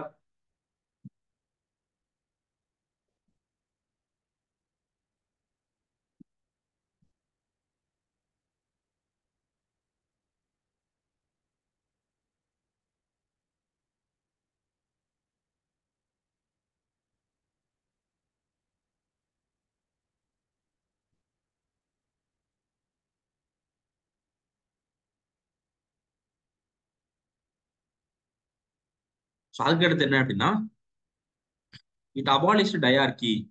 நம்ம சைமன் கமிஷன் ரெக்கமெண்டேஷன்ல பார்த்தோம்ல 1919 ஆக்ட்ல ப்ராவின்சில டயார்கி கொண்டு வந்தாங்க அப்படின்னு சொல்லிட்டு, அந்த டயார்கியை சைமன் கமிஷன் என்ன சொன்னாங்க, அபாலிஷ் பண்ணிருங்க, அந்த டயார்கி முறையை தூக்கிருங்க அப்படிங்கிற மாதிரி சொல்லியிருந்தாங்க. ஸோ அதை என்ன பண்றாங்க அப்படின்னா இந்த 1935 ஆக்ட்ல நிறைவேற்றிட்டாங்க. ஸோ இப்போ இதுல என்ன பண்ணிட்டாங்க அப்படின்னா 1919ல கிரியேட் பண்ண டயார்கி சிஸ்டத்தை அபாலிஷ் பண்ணிட்டாங்க. ஆனா அபாலிஷ் பண்ணிட்டு provincial autonomy. So provincial autonomy அப்படிங்கிறது மோர் பவர், ப்ராவின்சிக்கு மோர் பவர் வந்து கொடுக்குறாங்க. ஓகேவா? அதுக்கடுத்து the act introduced the responsible government in the provinces. That is, the governor was required to act with the aid of ministers responsible to the provincial legislature. So இதுக்கு முன்னாடி வர அந்த கவர்னருக்கு அதிகமான பவர் வந்து இருக்குது. ஓகேவா? கவர்னர் வந்து நம்ம 1999 பார்த்தோம்ல, கவர்னர் வந்து என்ன பண்ண தேவையில்ல, இந்த லெஜிஸ்லேட்டிவ் அசம்பிளிக்கு ஆன்சர் பண்ண தேவை கிடையாது. அவர் மேக் பண்ற டிசிஷன்ல எதுதான் தப்பு இருந்தாலும் அவர் என்ன பண்ண தேவையில்ல, அதுக்கு வந்து பதில் சொல்ல தேவையில்ல அப்படிங்கிற மாதிரி பார்த்துருக்கோம்ல.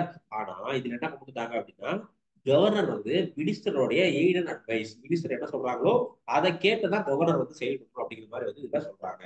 அதுக்கடுத்து it provided the adaptation of dyarchy for centre. நீங்க கன்ஃபியூஸ் ஆகக்கூடாது. இதுல என்ன சொல்றாங்க, டயார்கியை அபாலிஷ் பண்ணிட்டேன்னு சொல்றாங்க, ஆனா அதுல என்ன சொல்றாங்க, டயார்கியை அடாப்ட் பண்ணிட்டாங்க, கொண்டு வந்துட்டாங்க அப்படிங்கிற மாதிரி சொல்றீங்கன்னு சொல்லிட்டு கன்ஃபியூஸ் ஆகக்கூடாது. ஸோ இதுல என்ன பண்ணிருக்காங்க, ப்ராவின்சி ஸ்டேட் லெவல்ல உள்ள டயார்கியை அபாலிஷ் பண்ணிருங்க, பண்ணிட்டு சென்ட்ரல் லெவல்ல டயார்கி கொண்டு வாங்க. ஓகேவா? இந்த லிஸ்ட்டை வந்து நம்ம முன்னாடியே பார்த்துருந்தோம். ஸ்டேட் லெவலில் 2ஆ பிரிச்சிருந்தாங்கல்ல, கவர்னர் ஒரு விஷயங்கள் பார்ப்பாங்க, மினிஸ்டர்ஸ் ஒரு சில விஷயங்கள் பார்ப்பாங்க அப்படிங்கிற மாதிரி 2ஆ பிரிச்சிருந்ததை அபாலிஷ் பண்ணிட்டு அதே மாதிரி விஷயத்த நீங்க சென்டருக்கு கொண்டு போங்க அப்படிங்கிற மாதிரி வந்து சொல்றாங்க. அப்போ ப்ராவின்சியில டயார்கியை அபாலிஷ் பண்ணிட்டு ஸ்டேட்ல டயார்கியை கொண்டு வர்றாங்க. However this provision not game into effect at all. ஆனா என்ன பண்ணல, இந்த ப்ரொவிஷன் வந்து நடைமுறைக்கு வரல. இந்த 1935 ஆக்ட்ல வந்த நிறைய ப்ரொவிஷன் வந்து நடைமுறைக்கு வரல. இந்த 5 பாயிண்ட்ஸ் கிளியரா? இன்னும் நிறைய பாயிண்ட்ஸ் இருக்கு. இந்த 5 ரொம்ப ரொம்ப பேசிக்கான பாயிண்ட்ஸ். ஸோ இந்த 5 பாயிண்ட்ஸ் கிளியரா?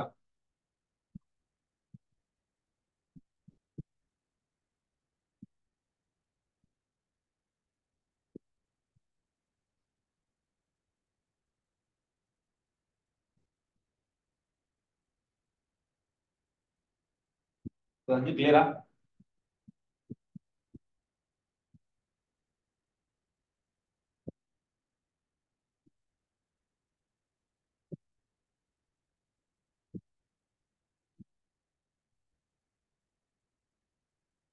ஸோ ஏதாவது டவுட் இருந்துச்சுன்னா நீங்க இப்பவே கிளாரிஃபை பண்ணிக்கோங்க.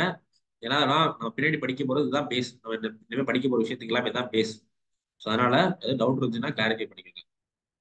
ப்ராவின்சியல் அட்டானமி மீன்ஸ் அப்படின்னு என்னன்னா, இதுக்கு முன்னாடி ப்ராவின்சிஸ் வந்து எந்த விஷயத்துல ஏதோ ஒரு லா மேக் பண்ணணும்னாலும் சரி, இல்லை ஏதோ டிசிஷன் எடுக்கணும்னாலும் அவங்க சென்ட்ரல் கவர்மெண்ட்டை கேட்டு தான் எடுக்கணும். சென்ட்ரல் கவர்மெண்ட்டை டிபெண்டா தான் இருப்பாங்க.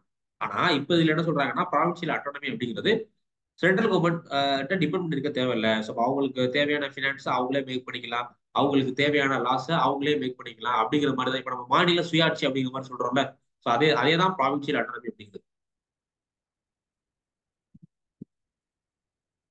ஸோ இப்ப நம்ம கரண்ட்ல சொல்ற மாநில சுயாட்சி அப்படிங்கிறதுக்கு ஈக்குவலண்டான டேம் தான் ப்ரொவின்சியல் அட்டானமி.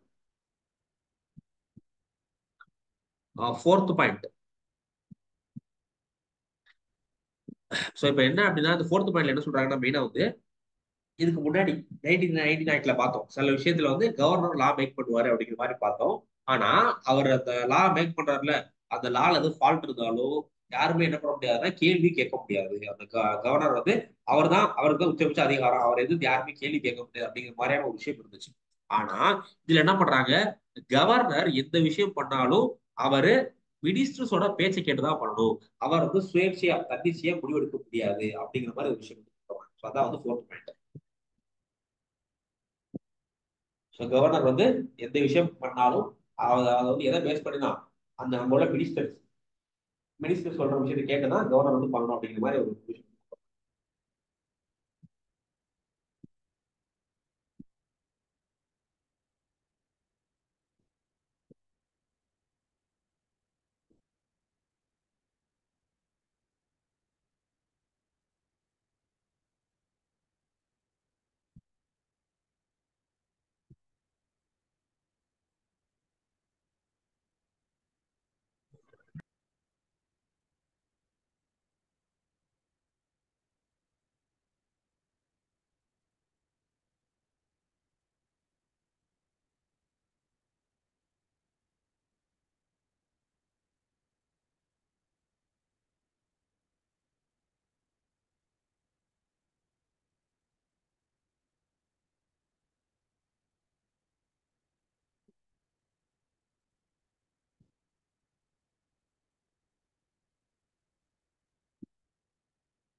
ஃபெடரலிஸ்ட் மீன்ஸ் அப்படின்னா என்னன்னா, எந்தெந்த விஷயத்துலலாம் சென்ட்ரல் கவர்மெண்ட்டுக்கு, அதாவது சென்ட்ரல் கவர்மெண்ட்டுக்கு லா மேக் பண்றதுக்கு அதிகாரம் இருக்கோ அதுதான் ஃபெடரலிஸ்ட். ஸோ அந்த லிஸ்ட்ல என்ன, அந்த லிஸ்ட்ல சப்ஜெக்ட்ஸ் வந்து வச்சிருப்பாங்க.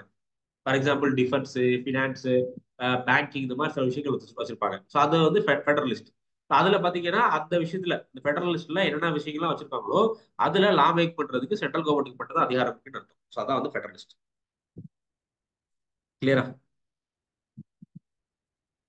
ஸோ வேற டவுட்ஸ் இல்ல? இந்த இதான் பேசிக்கான விஷயம். இதான் டவுட் இருந்தா இப்பவே கிளாரிஃபை பண்ணிக்கோங்க.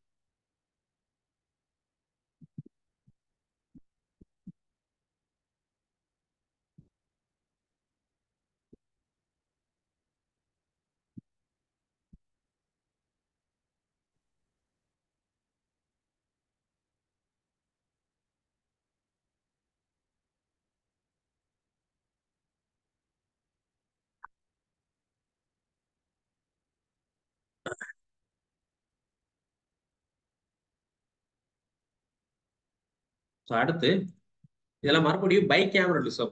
ஸோ போன ஆக்ட்ல பார்த்தோம் பை கேமரலிசம் அப்படிங்கிறது சென்ட்ரல்ல கொண்டு வந்தாங்க அப்படின்னு பார்த்தோமா, 2 ஹவுசஸ் கொண்டு வந்தாங்க அப்படிங்கிற மாதிரி பார்த்தோம். இதுல என்ன பண்றாங்க அப்படின்னா, வாஸ் இன்ட்ரடியூஸ்ட் இன் 6 ப்ராவின்சிஸ். ஸோ ப்ராவின்சிஸ் அப்படிங்கிறது என்ன, ஸ்டேட். அது திரும்ப திரும்ப சொல்றேன், ப்ராவின்சிஸ் அப்படிங்கிறது இப்ப இருக்க ஸ்டேட். ஓகேவா? பெங்கால், பாம்பே, மெட்ராஸ், பீகார், அசாம், யூபி. ஸோ இங்க எல்லாமே என்ன பண்றாங்க, இந்த ப்ராவின்சிஸ் எல்லாமே பை கேமரலிசம் இன்ட்ரடியூஸ் பண்றாங்க. அப்படின்னா என்ன அர்த்தம், 2 houses, state legislative assembly, state legislative council. அதாவது provincial legislative assembly, provincial legislative council அப்படிங்கிற மாதிரி 2 கொண்டு வர்றாங்க. இப்போ லோக்சபா ராஜ்யசபா இருக்குல்ல, அதே மாதிரி 2 வந்து கொண்டு வர்றாங்க. அது ஒரு 6th பாயிண்ட், அது ஒரு கண்டினியூஷன் தான்.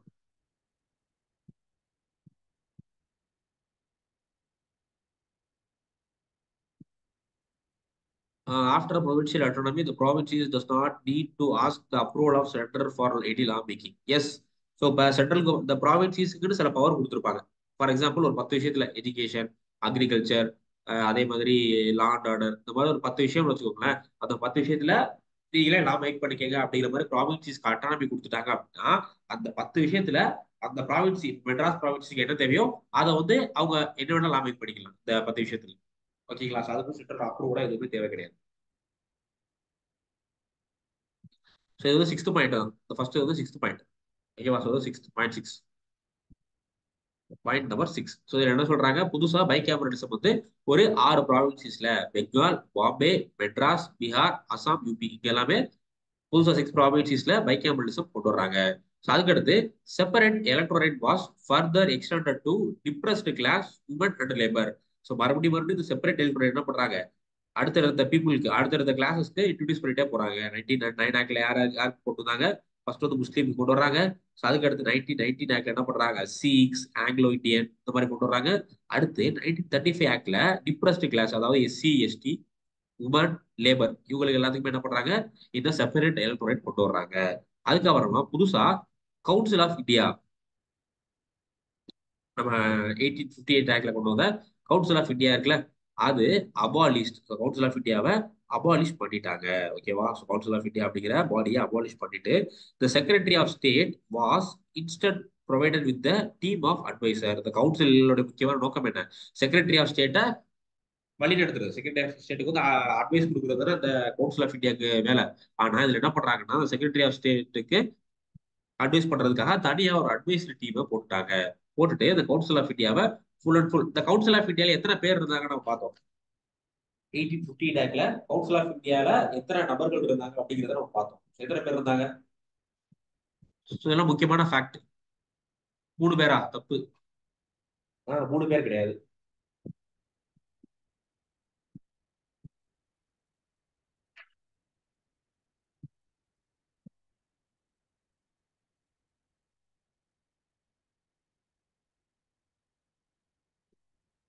எஸ், 15 பேர் இருந்தாங்க. ஓகேவா? அதை கேன்சல் பண்ணிட்டாங்க. ஸோ அதுக்கப்புறமா provided for the setting up of federal public service commission. இந்த ஃபெடரல் பப்ளிக் சர்வீஸ் கமிஷன் அப்படிங்கிறது இப்போ இருக்க கரண்ட்ல இருக்க யூபிஎஸ்சி மாதிரி for provincial public service commission and joint public service commission. So இப்போ வந்து நம்ம நம்ம யூபிஎஸ்சி இருக்கு, அதே மாதிரி ஸ்டேட்டுக்கு டிஎன்பிசி இருக்கு, அதுக்கடுத்து ஜாயிண்ட் பப்ளிக் சர்வீஸ் கமிஷன் இருக்குல்ல, இது மூணுமே எக்ஸ்டாப்ளிஷ் பண்ணணும். இது 3 பப்ளிக் சர்வீஸ் கமிஷன் எக்ஸ்டாப்ளிஷ் பண்ணணும் அப்படிங்கிறத இந்த 1935 ஆக்ட்ல சொல்றாங்க. அதுக்கப்புறமா Reserve Bank of India, so RBI, Reserve Bank of India கொண்டு வரணும் அப்படிங்கிறதையும் இந்த 1935 ஆக்ட்ல தான் சொல்றாங்க. Point number 6, 7, 8, 9. ஸோ இதெல்லாமே கிளியரா, அந்த 9 பாயிண்ட்ஸ் கிளியரா. சிக்ஸ்த் பாயிண்ட் என்ன சொல்றாங்க அப்படின்னா, பைகேமரலிசம் அப்படிங்கிறது ஒரு 6 ப்ராவின்சிஸ் கொண்டு வரணும் அப்படிங்கிறது சொல்றாங்க. அதுக்கு அடுத்து செப்பரேட் எலக்டோரேட் புதுசா சில செக்ஷன் ஆஃப் பீப்புள் கொடுக்குறாங்க. அதுக்கு அடுத்து கவுன்சில் ஆஃப் இந்தியாவை அபாலிஷ் பண்ணிட்டு செக்ரட்டரி ஆஃப் ஸ்டேட் அசஸ் பண்றதுக்காக சில அட்வைசர்ஸ் கொடுக்குறாங்க. ஸோ அதுக்கு அடுத்து ஃபெடரல் பப்ளிக் சர்வீஸ் கமிஷன், அப்புறம் வந்து provincial public service commission, joint public service commission வந்து கொண்டு வர்றாங்க. அதுக்கு அடுத்து லாஸ்டா ரிசர்வ் பேங்க் ஆஃப் இந்தியா வந்து கொண்டு வர்றாங்க. ஸோ கிளியரா இது. இதுவரை மொத்தம் இந்த ஆக்ட்ல 9 பாயிண்ட் பார்த்துருக்கோம். 9 பாயிண்ட்மே கிளியரா.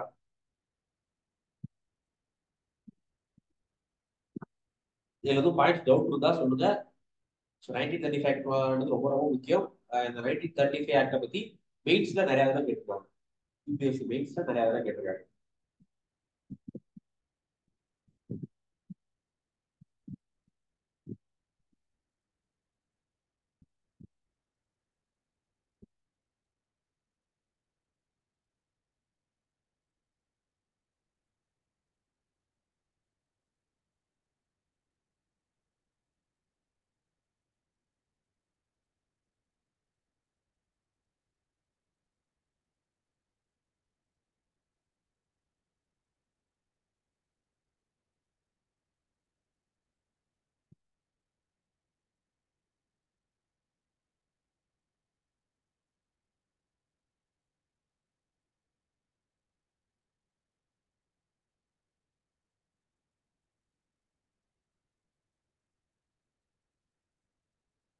ஓகே, ஸோ அப்போ நெக்ஸ்ட் வந்து போயிடலாம். ஸோ அடுத்த ஆக்ட் பார்த்தீங்க அப்படின்னா இண்டிபெண்டன்ஸ் ஆக்ட் 1947. ஸோ இது வந்து கடைசியாக நம்ம பார்க்க போகிற ஆக்ட் வந்து இதுதான். ஸோ இந்த ஆக்டோட பிரிட்டிஷ் கவர்மெண்ட் இந்தியா விட்டு கிளம்புறாங்க. ஸோ போகும்போது என்னெல்லாம் கண்டிஷன்ஸ் அப்படிங்கிற மாதிரி போறாங்க. அதான் வந்து இந்த கவர்மெண்ட் ஆஃப் இந்தியா 1947. ஸோ இது எப்போ போடுறாங்க அப்படின்னா, கன்ஃபார்மா இந்தியா விட்டு நாங்கள் கிளம்புறோம் அப்படின்னு சொல்லிட்டு பிரிட்டிஷ் சொன்னோம்னா சில கண்டிஷன் சொல்றாங்க, இந்த மாதிரிலாம் பண்ணிக்கோங்க இன் ஃபியூச்சர்ல அப்படிங்கிற மாதிரி சொல்றதுக்கான ஒரு ஆக்ட் தான் இந்த கவர்மெண்ட் ஆஃப் இந்தியா 1947 அப்படிங்கிறது. ஸோ இதுல ஃபர்ஸ்ட் என்ன சொல்றாங்க அப்படின்னா, it declare India as a independent. So India அப்படிங்கிறது ஒரு சுதந்திரமான, அதுக்கப்புறமா சாவரின் ஸ்டேட். ஸோ இந்தியா அப்படிங்கிறது 1947 அப்புறமா சுதந்திரமான நாடா இருக்கும்.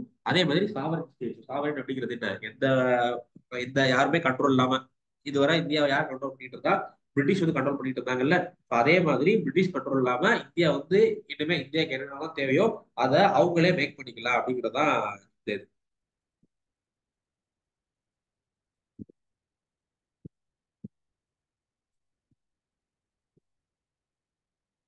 அதுக்கடுத்து இட் ப்ரொவைடட் பார்ட்டிஷன். ஸோ அதுக்கப்புறம் அடுத்து என்ன சொல்றாங்க, இந்தியா வந்து ரெண்டா பிரிப்போம். இந்தியா அப்படிங்கிற ஒரு கண்ட்ரியும் பாகிஸ்தான் அப்படிங்கிற ஒரு கண்ட்ரியும் சேர்த்து ரெண்டு கண்ட்ரியா இந்தியா பிரிச்சிரும் அப்படிங்கிற மாதிரி சொல்றாங்க. அடுத்து abolish the position of secretary of state. So நம்ம முன்னாடியே பார்த்தோம்ல, 1850 டேங்க்ல செக்ரட்டரி ஆஃப் ஸ்டேட் கிரியேட் பண்ணாங்க.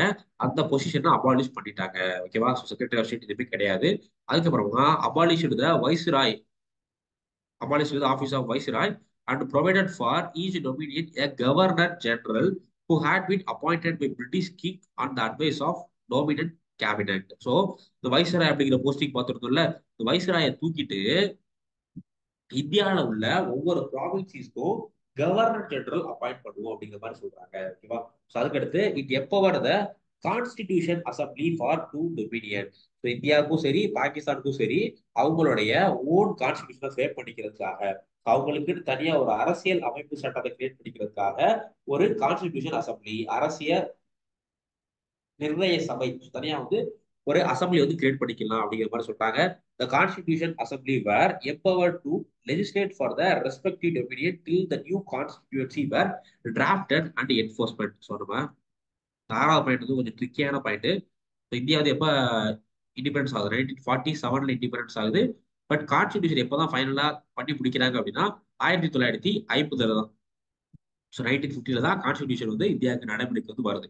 அப்போ இந்த இன்பிட்வீன் கேப் இருக்குல்ல, ஸோ இந்த கான்ஸ்டியூஷன் வந்ததுக்கு அப்புறம் தான் சென்ட்ரல் கவர்மெண்ட்ல யார் இருப்பா, ஸ்டேட் கவர்மெண்ட்ல யார் இருப்பா, எந்தெந்த விஷயத்துல யார் யார் லா மேக் பண்ணணும் அப்படிங்கிறது எல்லாமே 1950 கான்ஸ்டியூஷன் வந்ததுக்கு அப்புறம் தான் நமக்கு வந்து தெரியுது. அப்போ இந்த இன்பிட்வீன் கேப் இருக்குல்ல, இந்த இன்பிட்வீன் கேப்ல இந்த பார்லிமெண்ட் யார் கண்ட்ரோல் பண்ணுவா அப்படின்னா கான்ஸ்டியூஷன் அசம்பிளி தான் இந்த 1947 இருந்து 1950 வரை லா மேக் பண்றதுக்கு. ஸோ லா மேக் பண்றதுக்கு என்னெல்லாம் தேவையோ அந்த லாவை யார் தான் மேக் பண்றா, கான்ஸ்டியூஷன் அசம்பிளி தான் மேக் பண்றாங்க. அப்போ கான்ஸ்டியூஷன் அசம்பிளி ரெண்டு வேலை பாக்குறாங்க. ஒண்ணு, ஒரு லெஜிஸ்லேட்டிவ் பாடியாவும் ஆக்ட் ஆறாங்க, அதே மாதிரி கான்ஸ்டியூஷனும் மேக் பண்றாங்க.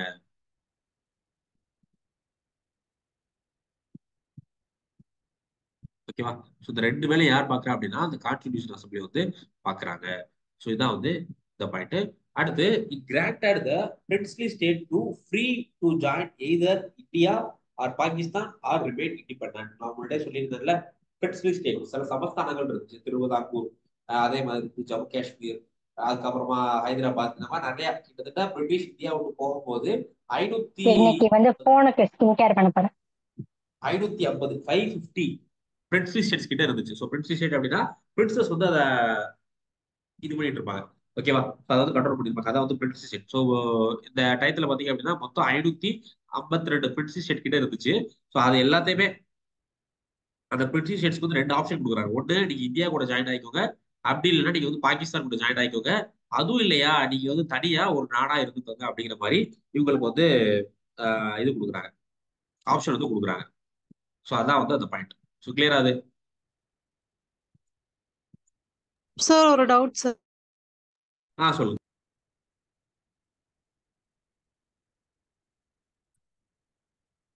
சார்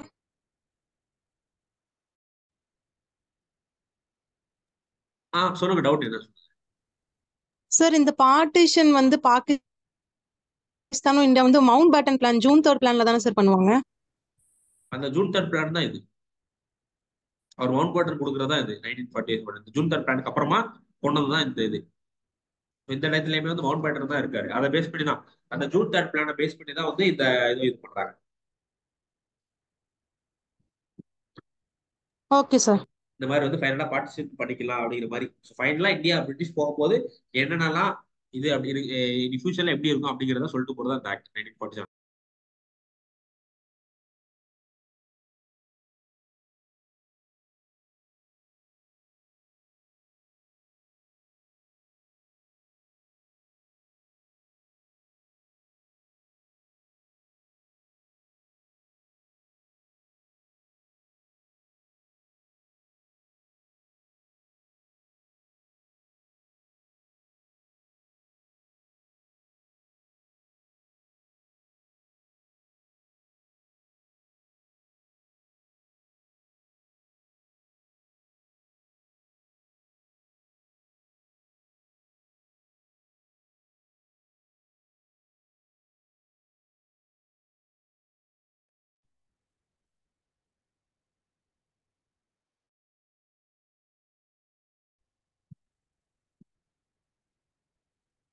இப்படி யூஸ்ஃபுல்லா இருக்கா? ஸோ இதில் மெயின் என்ன அப்படின்னா, பிரிட்டிஷர்ஸ் இந்தியா விட்டு போகும்போது 1052 பிரின்சஸ் இருக்காங்க. ஸோ அந்த பிரின்சஸ்க்குலாம் 2 ஆப்ஷன் கொடுக்குறாங்க. ஒன்று நீங்க இந்தியா கூட ஜாயின் பண்ணிக்கோங்க, அப்படி இல்லைன்னா பாகிஸ்தான் கூட ஜாயின் பண்ணிக்கோங்க, அப்படியும் இல்லைன்னா நீங்க வந்து தனியா இண்டிபெண்டாவே இருங்க அப்படிங்கிற மாதிரி 3 ஆப்ஷன்ஸ் கொடுக்குறாங்க. ஓகேவா? அதுக்கடுத்து governor governance of each dominion was to be conducted on the basis of provisions of Government India Act 1935. So இப்போ 2 டொமினியன், ஒன்று இந்தியா பாகிஸ்தான் சொல்லி 2 டொமினியன் வந்துருச்சா? இந்தியாவோட டொமினியன் போயிருச்சு, பாகிஸ்தானோட டொமினியன் போயிருச்சு. இவங்க 2 பேர்த்து என்ன சொல்றாங்க அப்படின்னா, நீங்க உங்களுக்கு புதுசா கான்ஸ்டிடியூஷன் கிரியேட் பண்ற வர கவர்மெண்ட் ஆஃப் இந்தியா 1935 என்ன சொல்லியிருக்காங்களோ அதை பேஸ் பண்ணி உங்க கண்ட்ரியை ரெட் பண்ணிக்கோங்க அப்படிங்கிற மாதிரி வந்து சொல்றாங்க. British monarch could not longer ask for bills or veto them. However, this was reserved for Governor General. So இதுக்கு முன்னாடி வர இந்தியாவில் ஒரு லா மேக் பண்றாங்கன்னு வச்சுக்கோங்களேன். இப்போ கரண்ட்ல இந்தியாவில் ஒரு ஆக்ட் மேக் பண்றாங்க. அதை ஃபைனலா யார் வந்து சைன் பண்ணணும்? ஸோ பார்லிமெண்ட்ல லோக்சபா பிளஸ் ராஜ்யசபால ஒரு பில்லு பாஸ் ஆயிருச்சு. ஸோ நெக்ஸ்ட் வந்து யார் அதை சைன் பண்ணணும்?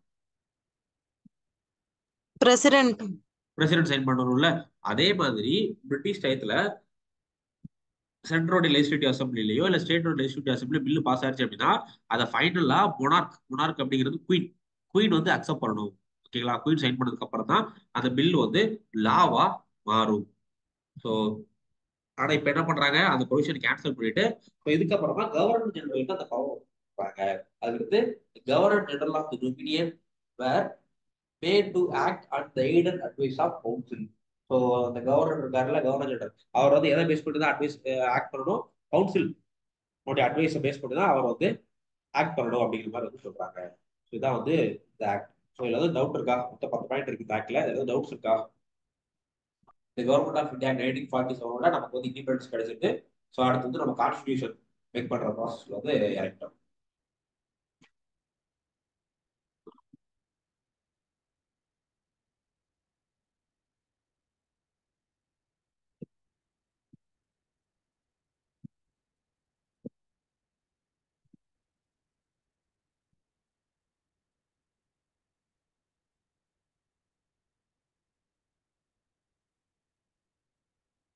இது கிளியர்னா கிளியரா டைப் பண்ணுங்க. இந்த 1947 ஆக்டோட நமக்கு வந்து இந்த சாப்டர் முடிஞ்சிருச்சு. ஹிஸ்டாரிக்கல் பேக்ரவுண்ட் வந்து கம்ப்ளீட் ஆயிருச்சு. ஸோ இந்த ஆக்ட்ஸ் வந்து ரொம்ப ரொம்ப முக்கியம். ப்ரிலிம்ஸ் பெர்ஸ்பெக்டிவ்லயும் சரி, மெயின்ஸ் பெர்ஸ்பெக்டிவ்லயும் சரி, இந்த ஹிஸ்டாரிக்கல் பேக்ரவுண்ட் அப்படிங்கிறது முக்கியம். இதுவரை பார்த்தா ஹிஸ்டாரிக்கல் பேக்ரவுண்ட்ல ஏதாச்சும் டாபிக்ல இருந்து டவுட் இருந்தா நீங்க கேளுங்க. ஸோ இதுவரை இந்த டாபிக்கை க்ளோஸ் பண்ணிட்டு நம்ம நெக்ஸ்ட் டாபிக் வந்து ஸ்டார்ட் பண்ணுவோம்.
ஸோ அடுத்து நம்ம பார்க்க போற டாபிக் என்ன அப்படின்னா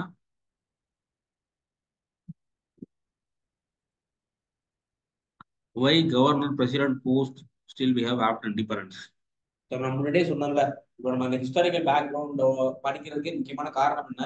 இப்போ நம்ம ஃபாலோ பண்ணிட்டு இருக்க கிட்டத்தட்ட ஒரு 50% அந்த விஷயம் வந்து நம்ம பிரிட்டிஷ்ல தான் எடுத்திருக்கோம். அதே மாதிரி இப்ப நம்ம பார்த்தோம்ல ஆக்ட்ஸ், இந்த ஆக்ட்ஸ்ல தான் எடுத்திருக்கோம். அதுக்கான முக்கியமான காரணம் என்ன அப்படின்னா, நம்ம இந்தியன் லீடர்ஸ் வந்து இதுக்கு வந்து அடாப்ட் ஆகி பழகிட்டாங்க. இது வந்து நமக்கு ஈஸி. இப்போ நம்ம டைரக்டா நம்ம வந்து ப்ராக்டிக்கலா பண்ணி பார்த்துருக்கோம் இந்த சிஸ்டத்தை. ஸோ அதனால நம்ம என்ன பண்ணிருக்கோம் அப்படின்னா, ஸோ வேர்ல்டை பொறுத்தவரை ரெண்டே சிஸ்டம் தான். ஒன்று வந்து யூஎஸ் மாடல் ஆஃப் கவர்மெண்ட், இன்னொன்று வந்து British model of government. So US model of கவர்மெண்ட்ல பிரசிடென்ட்டுக்கு அதிகமான பவர் இருக்கும், பிஎம் அப்படிங்கிற ஒரு போஸ்ட்டுக்கே இருக்காது. ஆனா நம்ம பிரிட்டிஷ் மாடல் கவர்மெண்ட்ல அதிகமான பவர் யாருக்கு அப்படின்னா பிஎம்க்கு தான் அதிகமான பவர் இருக்கும். பிளஸ் பிரசிடென்ட், கவர்னர் இவங்களுக்கு எல்லாத்துக்குமே வந்து பவர் வந்து கம்மி. ஸோ நம்ம வந்து பிரிட்டிஷ்க்கு கீழே ஒரு கிட்டத்தட்ட ஒரு 200 ஆண்டுகள் நம்ம வாழ்ந்துட்டோம். அதே மாதிரி அந்த கவர்மெண்ட் சிஸ்டத்துக்கு நம்ம வந்து இயங்கிட்டு இருந்ததுனால நமக்கு அதான் ஈஸியா இருந்துச்சு நம்மளுடைய கான்ஸ்டிடியூஷன் மேக்கர்ஸ். ஸோ அதனால தான் நம்ம வந்து இந்த கவர்னர் இந்த போஸ்டிங் எல்லாமே இது பண்ணிட்டு இருக்கோம். இன்ட்ரீம் கவர்மெண்ட்னா என்ன அப்படின்னா, இப்போ இந்தியா வந்து 1947ல ஆகஸ்ட்ல இந்தியாவுக்கு வந்து சுதந்திரம் கிடைச்சிருச்சு. ஓகேங்களா? ஸோ அதுக்கு முன்னாடியே 1946ல என்ன பண்ணிட்டாங்கன்னா கவர்மெண்ட் வந்து ஃபார்ம் பண்ணிட்டாங்க. இந்தியா வந்து கான்ஸ்டிடியூஷன் மேக் பண்றதுக்கான வேலை வந்து 1946ல ஆரம்பிச்சிட்டாங்க. ஸோ அப்ப என்ன பண்றாங்க அப்படின்னா, ஒரு தற்செயலா ஒரு ஒரு கவர்மெண்ட் வந்து ஃபார்ம் பண்றாங்க. அதுக்கு பேர் தான் இன்ட்ரீம் கவர்மெண்ட். இன்ட்ரீம் கவர்மெண்ட் அப்படிங்கிறது இந்தியா இண்டிபெண்டன்ஸ் ஆகிறதுக்கு முன்னாடியே 1946 டிசம்பர் 9லயே கான்ஸ்டிடியூஷன் மேக் பண்றதுக்கான வேலையை வந்து ஆரம்பிச்சிட்டாங்க. அப்ப வந்து அந்த கான்ஸ்டிடியூஷன் அசம்பிளி மாதிரி ஒன்று கிரியேட் பண்றாங்க. அதுக்கு பேர் தான் என்னன்னா இன்ட்ரீம் கவர்மெண்ட். அதுல வந்து ஜவஹர்லால் நேரு, பட்டேல் இவங்களா இருப்பாங்க. இவங்க எல்லாத்துக்குமே ஒவ்வொரு போர்ட்ஃபோலியோஸ் கொடுத்து வச்சிருக்காங்க. ஸோ அதான் interim government. 5th and 6th point இதுலயா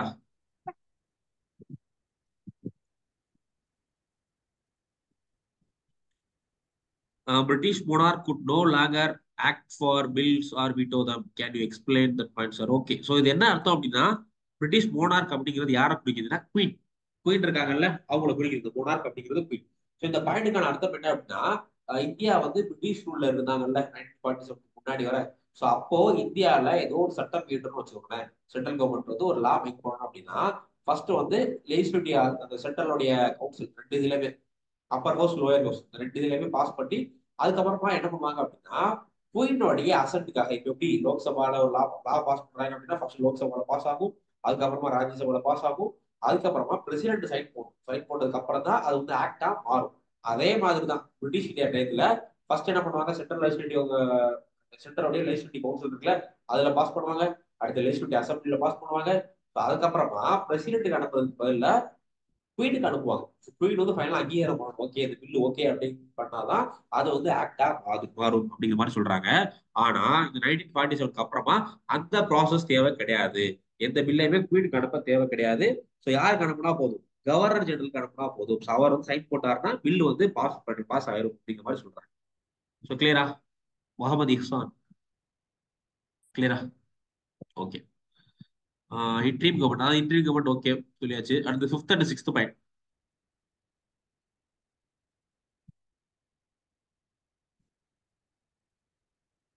so 5th பாயிண்ட்ல என்ன சொல்றாங்கன்னா, it empowered the constitution assembly of to dominion to frame and adapt any constitution from the respective nation and to repeal any act of the British parliament including the independence act it self.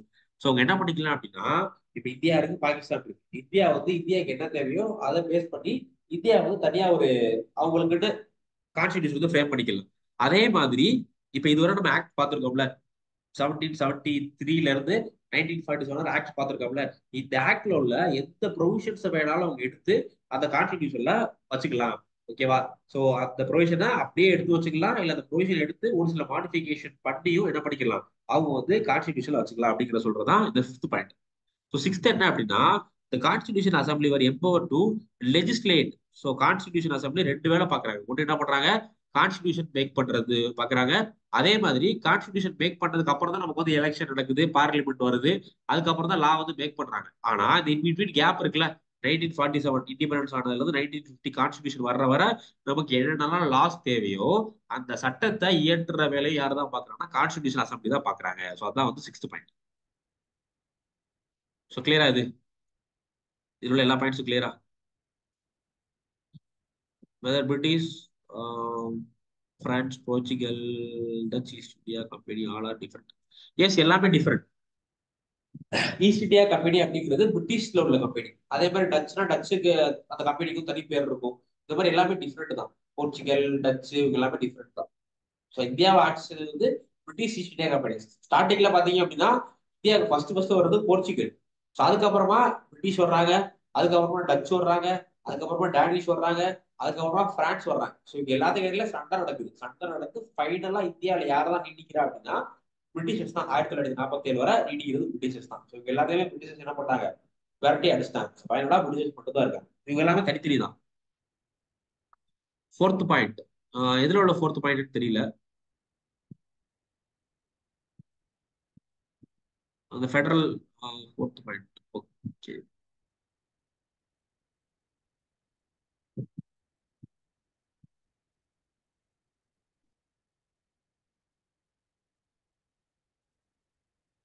இப்ப நம்ம governor இருக்காருல்ல, அவர் governor வந்து அவர் ஏதாச்சும் முடிவு எடுக்கணும் அப்படின்னா அவருக்கு நிறைய பவர்ஸ் இருக்கு. ஆனா அந்த பவர்ஸ் அவர் இம்ப்ளிமெண்ட் பண்ணணும் அப்படின்னு வச்சுக்கோங்களேன், அவரா இம்ப்ளிமெண்ட் பண்ண முடியாது.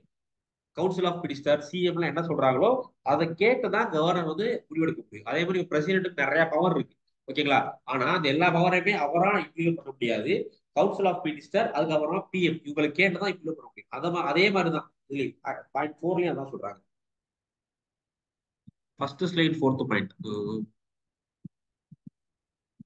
வைஸ்ராய் அப்படின்னு பார்த்தோம்ல, வைஸ்ராய் அப்படிங்கிறது எப்படி வந்துச்சு அப்படிங்கிறத நம்ம பார்த்தோம். வைஸ்ராய் அப்படிங்கிற போஸ்டிங்க அபாலிஷ் பண்ணிட்டாங்க, ஓகேங்களா. இப்போ இந்தியாவுக்கு ஒரு வைஸ்ராய் இருப்பாரு. அந்த வைஸ்ராய் அப்படிங்கிற போஸ்ட் அபாலிஷ் பண்ணிட்டு அதுக்கு பதில் என்ன பண்றாங்க அப்படின்னா அவருடைய பவரை பிரிச்சு கவர்னர் ஜெனரல் அப்படின்னு புதுசா ஒரு போஸ்டிங் ஒவ்வொரு ப்ராவின்ஸுக்கு. இப்போ மெட்ராஸ்னா மெட்ராஸ்க்கு ஒரு கவர்னர் ஜெனரல், பாம்பேனா பாம்பேக்கு ஒரு கவர்னர் ஜெனரல். இந்த மாதிரி ஒவ்வொரு ப்ராவின்ஸுக்கும் கவர்னர் ஜெனரல் அப்படிங்கிற ஒரு பதவி இது பண்ணி அந்த கவர்னர் ஜெனரலுக்கு எல்லாமே வைஸ்ராய்க்கு என்ன பவர் இருக்கு அதை வந்து பிரிச்சு கொடுத்தாங்க. ஸோ அதான் வந்து fourth point. Viceroy post abolish பண்ணிட்டு அதுக்கு பதில ஒவ்வொரு ப்ராவின்சஸ்லயுமே கவர்னர் ஜெனரல் வந்து கிரியேட் பண்றாங்க.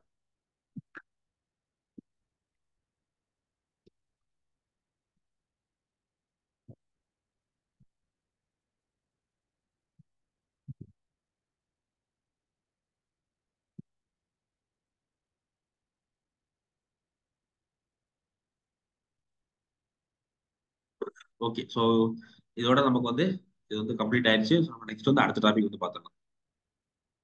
வேர் the constituency members are present days MLAs. So டைரக்டா இப்ப இருக்க எம்பிஸ் மாதிரி கிடையாது, மோரர்லெஸ் அதே மாதிரி தான், எம்பிஸ் மாதிரி தான். இப்ப கரண்ட்ல இருக்க எம்பிஸ் மாதிரி தான் அவங்க. பட் ஆனா எம்பிஸோட ரோல் வந்து டிஃப்ரெண்ட். எம்பிஸோட ரோல் வந்து லெஜிஸ்லேஷன் மட்டும் தான் மேக் பண்ணுவாங்க, ஒரு லா மட்டும் தான் மேக் பண்றது. ஆனா கான்ஸ்டிடியூஷன் அசம்பிளியோட மெம்பர் இருக்காங்கல்ல, அவங்க ரெண்டு ஃபங்க்ஷன் பண்ணிருக்காங்க. லாவும் மேக் பண்ணிருக்காங்க, அதே மாதிரி வந்து கான்ஸ்டிடியூஷனும் கிரியேட் பண்ணிருக்காங்க. ஸோ ரெண்டு ஃபங்க்ஷன் வந்து பண்ணிருக்காங்க. இப்ப இருக்க மோரர்லெஸ் இப்ப இருக்க எம்பிஸ் மாதிரி தான். ஸோ நெக்ஸ்ட் டாபிக் போயிடலாமா? கான்ஸ்டிடியூஷன் அசம்பிளி போயிடலாமா? Making of constitution.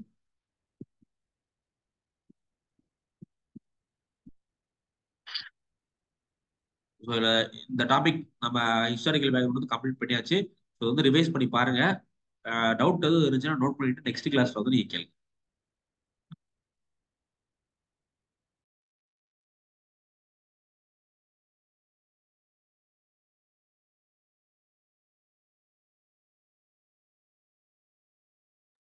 How many session in party? Around ஒரு 40 செஷன் கிட்ட இருக்கும் party.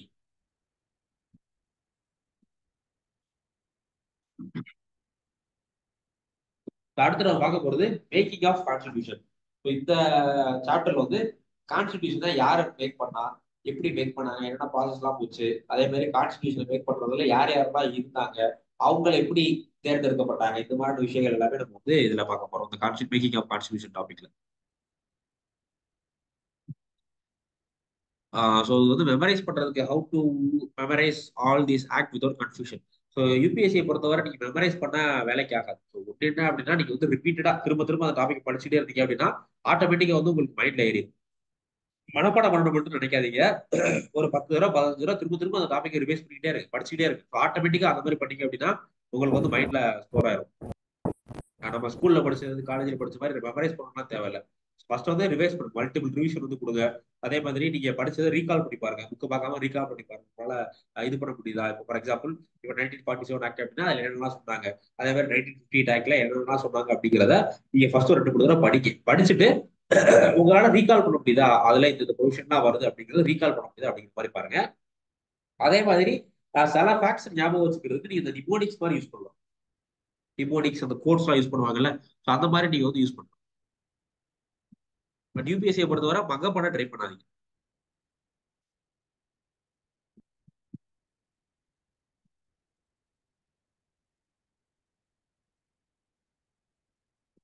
So making of constitution. So first ஆக்சுவலா கான்ஸ்டிடியூஷன் அசம்பிளி அப்படிங்கிறது இந்த 1946 1946 தான் ஸ்டார்ட் பண்றாங்க, ஆரம்பிக்கிறாங்க. ஆனா அதுக்கு முன்னாடியே பல பேர் வந்து இந்தியாவுக்கு கான்ஸ்டிடியூஷன் அசம்பிளி தேவை அப்படிங்கிறத நம்மளுடைய ஃப்ரீடம் ஸ்ட்ரகிள் அப்போ டிமாண்ட் பண்ணியிருக்காங்க. ஸோ அவங்க எல்லாம் யார் யார் அப்படிங்கிறத தெரிஞ்சுக்கணும். ஸோ ஃபர்ஸ்ட் பாத்தீங்க அப்படின்னா the idea of constitution assembly was put forth.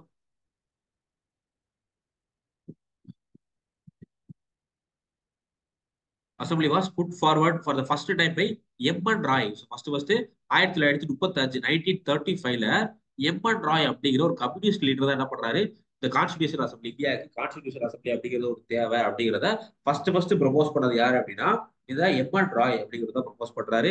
So அதுக்கப்புறமா 1935ல M.N. ராய்க்கு அடுத்தபடியா இந்தியன் நேஷனல் காங்கிரஸ் என்ன பண்றாங்க, ஃபர்ஸ்ட் அபிஷியலா அவங்களுக்கு கேட்க ஆரம்பிக்கிறாங்க, இந்த மாதிரி இந்தியாவுடைய கான்ஸ்டிடியூஷனை ஃப்ரேம் பண்றதுக்காக கான்ஸ்டிடியூஷன் அசம்பிளி தேவை அப்படிங்கறத அவங்களும் டிமாண்ட் பண்றாங்க.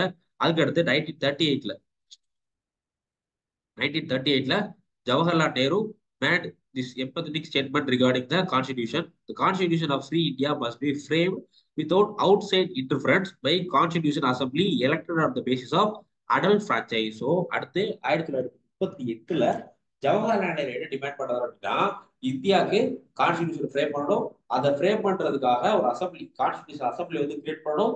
அந்த அசம்பிளி என்னவா இருக்கணும்னா ஃபுல் அண்ட் ஃபுல் இந்தியன்ஸால தேர்ந்தெடுக்கப்பட்ட ஒரு அசம்பிளியா இருக்கணும். இப்ப நம்ம கரண்ட்ல ஃபாலோ பண்ணிட்டு இருக்கோம்ல யூனிவர்சல் அட்வல் பிரான்ச்சைஸ், அந்த மாதிரியான ஒரு சிஸ்டத்துல ஃப்ரேம் பண்ணப்பட்ட ஒரு அசம்பிளியா இருக்கணும் அப்படிங்கிற மாதிரி வந்து அவங்க சொல்றாங்க, ஜவஹர்லால் நேரு சொல்றாரு. அதுக்கடுத்து இதெல்லாமே இந்தியன்ஸோட டிமாண்ட். ஃபைனலா 1940ல 1940ல ஆகஸ்ட் ஆஃபர் அப்படின்ட்டு ஒரு ஒரு விஷயம் வந்து சொல்றாங்க பிரிட்டிஷ். அதுலதான் என்ன பண்றாங்க, இந்தியா வந்து இண்டிபெண்டன்ஸ்க்கு அப்புறமா ஒரு கான்ஸ்டிடியூஷன் அசம்பிளி கொடுப்போம். இண்டிபெண்டன்ஸ்க்கு அப்புறமா கிடையாது, 1939ல வந்து நமக்கு செகண்ட் வேர்ல்டு வார் ஆரம்பிச்சிருச்சு. ஸோ செகண்ட் வேர்ல்டு வார் முடிஞ்ச உடனே நம்ம வந்து கான்ஸ்டிடியூஷன் அசம்பிளி ப்ரொவைட் பண்ணிக்கணும் அப்படிங்கிற மாதிரி வந்து இந்த ஆகஸ்ட் ஆஃபர்ல வந்து சொல்றாங்க.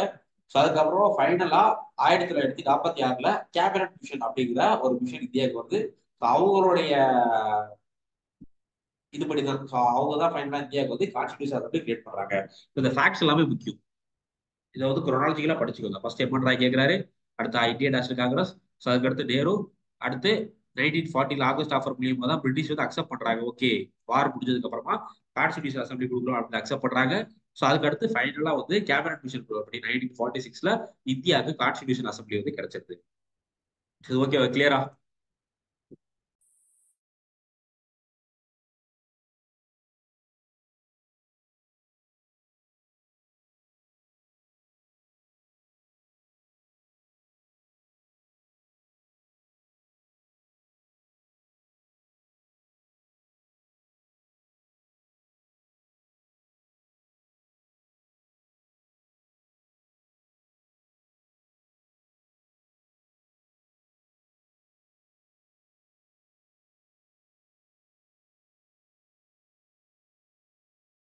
ஸோ இது எல்லாமே அவங்க கேட்டது இந்தியன்ஸோட டிமாண்ட். ஸோ ஃபைனல் என்ன நடந்துச்சு, அடல் பிரான்ச்சைஸ் கொடுத்தாங்களா இல்லையா அப்படிங்கிறத நம்ம நெக்ஸ்ட் வந்து பார்ப்போம்.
ஸோ அதுக்கு அடுத்து என்ன நடக்குது அப்படின்னா இந்த கான்ஸ்டிடியூஷன் அசம்பிளியுடைய காம்போசிஷன் இதுல யார் யாரெல்லாம் இருந்தாங்க அப்படிங்கிறது வந்து பார்க்கலாம்.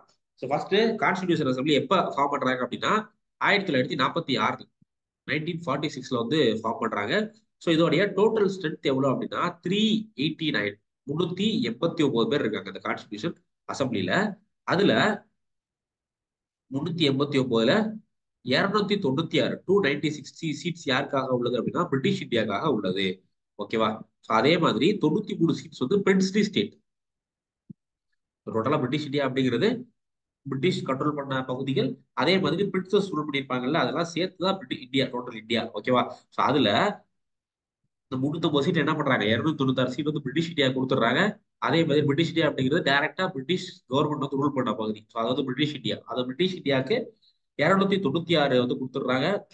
பேலன்ஸ் 93 யாருக்கு கொடுக்குறாங்கன்னா பிரின்ஸ்லி ஸ்டேட். ஸோ இந்த 93 சீட் யாருக்காக உள்ளது, பிரின்ஸ்லி ஸ்டேட்டுக்காக உள்ளது. ஓகேவா? அடுத்து 292 seats allocated for British India were to be elected from 11 governor provinces. So இதுல இந்த 296 சீட் வந்து கொடுத்தாங்களா பிரிட்டிஷ் இந்தியாவுக்கு, அந்த சீட்ல 292 சீட் வந்து என்ன elected to be from 11 elected இல்ல, were to be from 11 governor provinces and 4 from chief commissioner provinces. So chief commissioner provinces அப்படிங்கிறது இப்ப கரண்ட்ல இருக்க யூடி. இப்போ கரண்ட்ல இருக்க யூடி மாதிரி உள்ளதான் என்ன சீஃப் கமிஷனர் ப்ராவின்சிஸ். அதே இது இந்த கவர்னர்ஸ் ப்ராவின்சிஸ் அப்படிங்கிறது இப்ப கரண்ட்ல இருக்க ஸ்டேட் மாதிரி. ஸோ அப்ப இதுக்கு என்ன அர்த்தம் அப்படின்னா ஸ்டேட்ஸுக்கு 292 சீட் கொடுக்குறாங்க. அதே இது யூனியன் டெரிட்டரிக்கு வந்து 4 சீட்ஸ் வந்து கொடுக்குறாங்க. So seats were allocated basis on proportional to the respective population. So population base 1,00,000 மக்களுக்கு ஒரு பிரதிநிதி. ஓகேங்களா? ஸோ 1,00,000 மக்களுக்கு ஒரு பிரதிநிதி அப்படிங்கிற விதத்தில் தான் என்ன பண்றாங்க, இந்த ரெப்ரஸன்டேஷன் கொடுக்குறாங்க. Seats allocated to each British provinces were to be decided among 3 principal communities. So Muslims, Sikhs, general. So Muslim, Sikhs, general, இந்த மாதிரி 3 கேட்டகரியா பிரிக்கிறாங்க. அதுல 1,00,000 பீப்புளுக்கு ஒரு ரெப்ரஸன்டேட்டிவ். இப்போ முஸ்லீம் 1,00,000 பேர் அப்படின்னா 3,00,000 பேர் அப்படின்னா ஸோ அவங்களுக்கு 3 பேர், 3 ரெப்ரஸன்டேட்டிவ். அதே மாதிரி சிக்ஸ் வந்து 5,00,000 பேர் அப்படின்னா அவங்களுக்கு வந்து 5. இந்த மாதிரி இந்த ரிலீஜியனை பேஸ் பண்ணி தான் என்ன பண்றாங்க, சீட் வந்து கொடுக்குறாங்க. ஸோ இதான் வந்து பேசிக்கான கான்ஸ்டிடியூஷன் அசம்பிளியோட காம்போசிஷன்.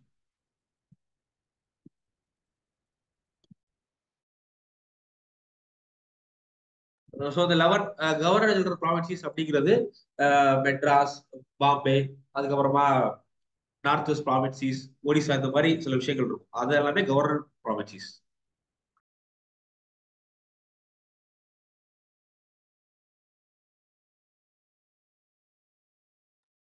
ஸோ கிளியரா, இந்த இது கிளியரா? இது ஃபர்ஸ்ட் என்ன அப்படின்னா கான்ஸ்டிடியூஷன் அசம்பிளில யார் யாரெல்லாம் இருந்துட்டாங்க அப்படிங்கிறது அந்த காம்போசிஷன்.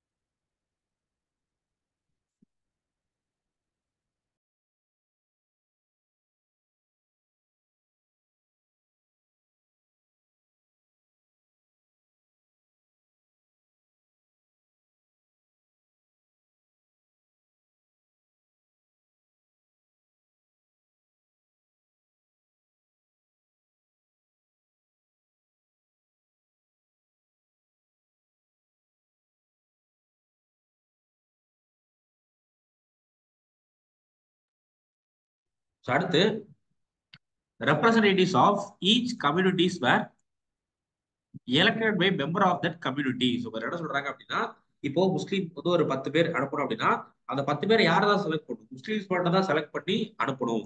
ஓகேங்களா? Communities in the provincial legislative assembly and voting was to be done by the method of proportional representation by means of single transfer vote. இது வந்து ஜஸ்ட் இந்த டேம் மட்டும் தெரிஞ்சுக்கோங்க. இது என்ன அப்படிங்கிற அந்த proportional representation by means of single transfer vote அப்படின்னு என்னன்னு சொல்லிட்டு நம்ம பிரசிடென்ட் எலெக்ஷன் பத்தி படிப்போம். பிரசிடென்ட் எலெக்ஷன் பத்தி படிப்போம். ஸோ அப்போ வந்து நம்ம பார்க்கலாம். ஓகேவா? அடுத்து representative of princely state are nominated by head of princely state. So நம்ம பார்த்தோம்ல பிரின்ஸ்லி ஸ்டேட்டுக்கு ஒரு 93 சீட்ஸ் கொடுக்குறாங்கன்னு சொல்லிட்டு அந்த 93 சீட்ஸ்க்கு ஆன மெம்பரை யார் தான் செலக்ட் பண்ணுவா, அந்த பிரின்ஸ்லி ஸ்டேட்டோட பிரின்ஸ். ஓகேவா? இந்த பிரின்ஸ்லி ஸ்டேட்டோட பிரின்ஸ் இருக்காருல, அவர் தான் என்ன பண்ணுவாரு 93 சீட்ஸ்க்கு யார் யார் அப்பாயிண்ட் பண்றது, யார் யார் அனுப்புறது அப்படிங்கிறத அந்த ரெஸ்பெக்டிவ் பிரின்ஸ்லி ஸ்டேட்டோட பிரின்ஸ் தான் வந்து டிசைட் பண்ணுவாரு.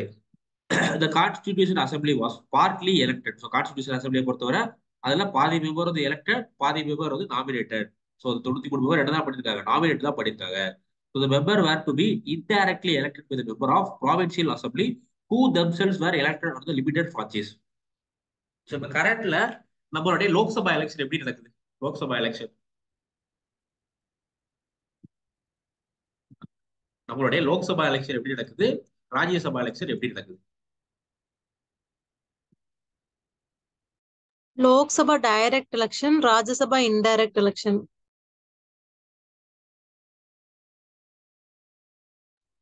டைரக்ட் எலெக்ஷன், ராஜ்யசபா வந்து இன்டைரக்ட் எலெக்ஷனா? ஸோ டைரக்ட் எலெக்ஷன் என்ன, நம்ம வந்து டைரக்டா பீப்புளை வந்து ஓட் போடுறோம். இதுதான் வந்து டைரக்ட் எலெக்ஷன். ஸோ கான்ஸ்டிடியூஷன் அசம்பிளிக்கு இந்த மாதிரி டைரக்ட் எலெக்ஷன் நடத்தல. லோக்சபா மாதிரி இன்டைரக்ட் எலெக்ஷன் தான் நடத்திருக்காங்க. ஸோ லோக்சபா இன்டைரக்ட் அப்படின்னு என்ன அர்த்தம்? லோக்சபாக்கு யார் யாரெல்லாம் போகணும் அப்படி, சாரி ராஜ்யசபா அப்படிங்கிறது இன்டைரக்டா என்ன அர்த்தம்? ராஜ்யசபாக்கு மெம்பரை யாரு எலெக்ட் பண்றா?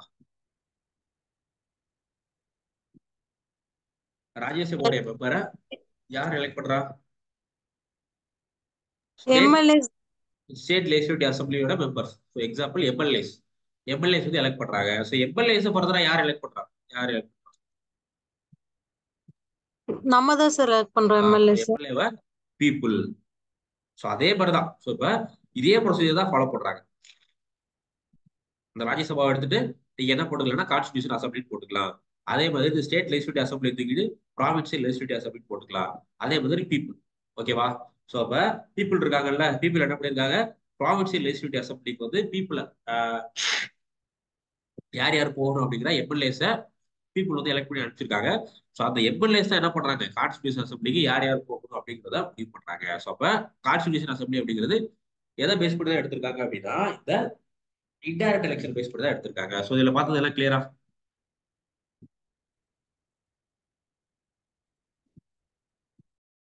இதான் வந்து பேசிக்கான விஷயம்.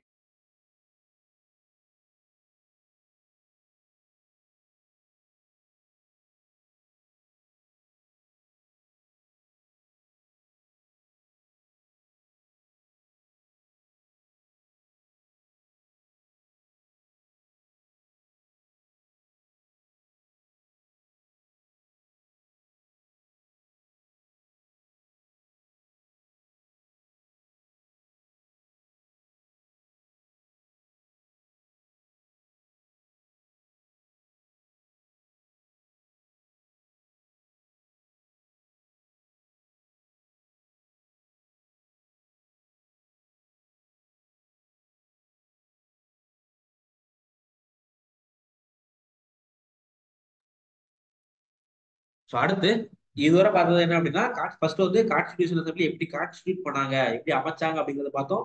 அதுக்கு அடுத்து இந்த கான்ஸ்டிடியூஷன் அசம்பிளில யார் யாரெல்லாம் இருந்தாங்க அப்படிங்கிறத பார்த்தோம். அதுக்கு அடுத்து இந்த கான்ஸ்டிடியூஷன் அசம்பிளி எப்படி ஃபங்க்ஷன் ஆகுது, எப்படி ஒர்க் ஆகுது அப்படிங்கிறத வந்து ஃபர்ஸ்ட் பார்க்க போறோம். அடுத்து நெக்ஸ்ட் அடுத்து வந்து இந்த கான்ஸ்டிடியூஷன் அசம்பிளியோட ஃபர்ஸ்ட் மீட்டிங் எப்ப நடக்குது அப்படின்னா டிசம்பர் 9. இந்த டேட்ஸ் எல்லாம் ரொம்ப முக்கியம். டிசம்பர் 9, 1946 கான்ஸ்டிடியூஷன் அசம்பிளியுடைய ஃபர்ஸ்ட் மீட்டிங் வந்து நடக்குது. அப்போ இந்த ஃபர்ஸ்ட் மீட்டிங் அப்போ கான்ஸ்டிடியூஷன் அசம்பிளிக்கு தலைமை தாக்குறது யார் அப்படின்னா, யார் வந்து ஹெட்டா இருக்கான்னு பாத்தீங்கன்னா டாக்டர் சச்சிதானந்த சின்ஹா.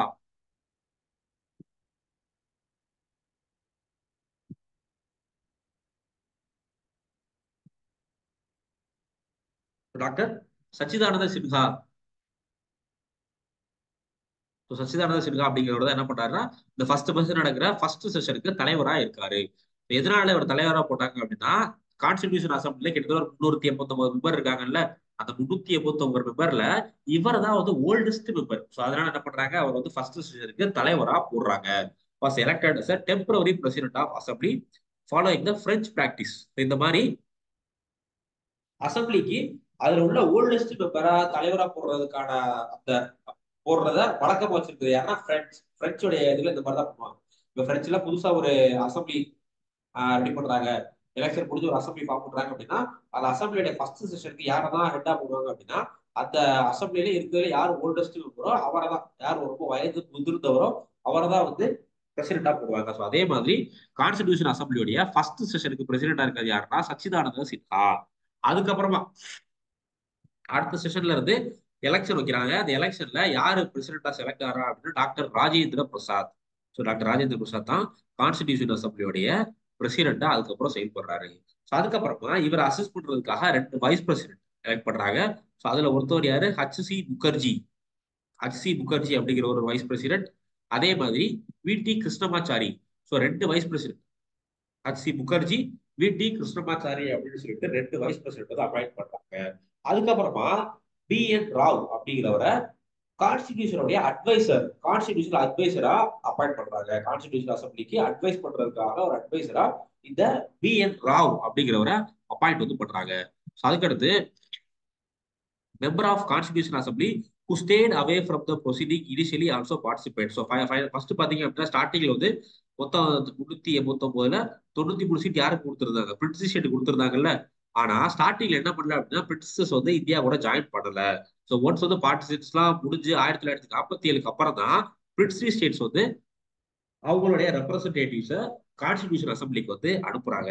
ஸோ டோட்டலா கான்ஸ்டிடியூஷன் அசம்பிளி வந்து மொத்தம் 11 செஷன் நடந்திருக்கு. கான்ஸ்டிடியூஷன் அசம்பிளில 11 செஷன் நடந்திருக்கு. 11 செஷனுக்கு எத்தனை நாள் எடுத்திருக்கு அப்படின்னா 2 வருஷம் 11 மாசம் 18 நாள், 2 இயர்ஸ் 11 months 80 days வந்து டோட்டலா எடுத்திருக்கு. ஸோ ஃபைனலா கான்ஸ்டிடியூஷன் அசம்பிளி லாஸ்ட் செஷன் ஜனவரி 24, 1950 தான் நடந்திருக்கு லாஸ்ட் செஷன். ஸோ கிளியரா, இதுதான் வந்து கான்ஸ்டிடியூஷன் அசம்பிளியோட ஒர்க்கிங். எல்லாம் டவுட்ஸ் இருக்கா? சார் இப்போ வந்து டாக்டர் சச்சிதானந்த சின்ஹா வந்து ஃபர்ஸ்ட் பிரசிடென்ட் அப்படின்னு சொல்லியிருக்கோம்ல சார். ஆமா, ஆனா வந்து டெம்பரவரி பிரசிடென்ட் தானே சார். அப்ப ஃபர்ஸ்ட் பிரசிடென்ட் யாருன்னு கேட்டா நம்ம யார சார் சொல்லணும்? ராஜேந்திர பிரசாத் சொல்லணுமா இல்ல? ஃபர்ஸ்ட்னா இவர் தான் ஓகேங்களா. ஃபர்ஸ்ட் பிரசிடென்டா போட்டது இவர் தான், சச்சிதானந்த சின்ஹா தான் நீங்க சொல்லணும். ஃபர்ஸ்ட் பிரசிடென்ட் யாருன்னு கேட்டா Sachchidananda Sinha. First president of constitution assembly, constitution அசம்பிளில ஃபர்ஸ்ட் பிரசிடென்ட் வந்து சச்சிதானந்த சின்ஹா தான். ஸோ ஃபர்ஸ்ட் கேட்கறாங்கன்னா என்ன அர்த்தம்? ஒரே ஒரு பிரசிடென்ட் தான், ராஜேந்திர பிரசாத் தான் வந்து அந்த செகண்ட்ல இருந்து கடைசி வரை அவர் இருந்திருக்காரு. அப்போ டைரக்டா அவரே கேட்டுக்கலாமே, ஹூ இஸ் த பிரசிடென்ட்னா கேட்டுக்கலாமே. ஃபர்ஸ்ட் அப்படின்னு கேட்கறாங்கன்னா என்ன அர்த்தம்? ஸோ யார் ஃபர்ஸ்ட், ராஜேந்திர பிரசாத் முன்னாடி யார் இருந்தா அப்படிங்கிறது அர்த்தம். இப்போ ராஜேந்திர பிரசாத் அவருக்கு அடுத்து இன்னும் 2 பிரசிடென்ட் இருந்திருந்தாங்க அப்படின்னா நம்ம வந்து சொல்லலாம் ஃபர்ஸ்ட் பிரசிடென்ட்னா ராஜேந்திர பிரசாத் தான் அப்படின்னு சொல்லிட்டு. ஸோ கான்ஸ்டிடியூஷன் அசம்பிளியோட ஒன்லி பிரசிடென்ட் யாருன்னு பார்த்தீங்கன்னா பெர்மனன்ட் வந்து ராஜேந்திர பிரசாத் மட்டும் தான். அவருக்கு சப்ஸ்டியூட் வந்து யாருமே வர கிடையாது. ஸோ அப்போ ஃபர்ஸ்ட் கேட்டாங்கன்னா நீங்க வந்து சச்சிதானந்த சின்ஹா தான் சொல்லணும். Okay sir.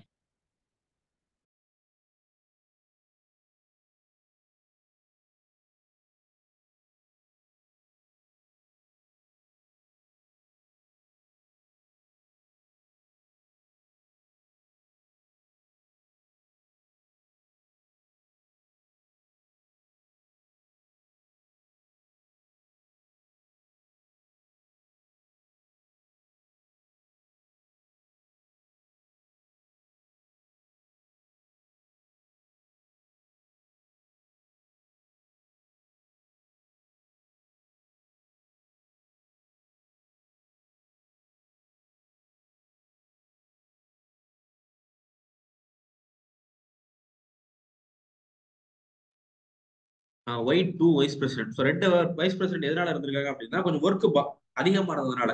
ஏன்னா கான்ஸ்டிடியூஷன் அசம்பிளி அப்படிங்கிறது லெஜிஸ்லேட்டிவ் ஃபங்க்ஷனையும் பார்க்கணும், அதே மாதிரி கான்ஸ்டிடியூஷன் மேக்கிங் ஒர்க்கையும் பார்க்கணும். ஸோ இது ரெண்டையும் இது பண்றதுக்காக தான் ஒர்க் ஹெவியா இருந்ததுனால தான் 2 பேர் அப்பாயிண்ட் பண்ணிருக்காங்க.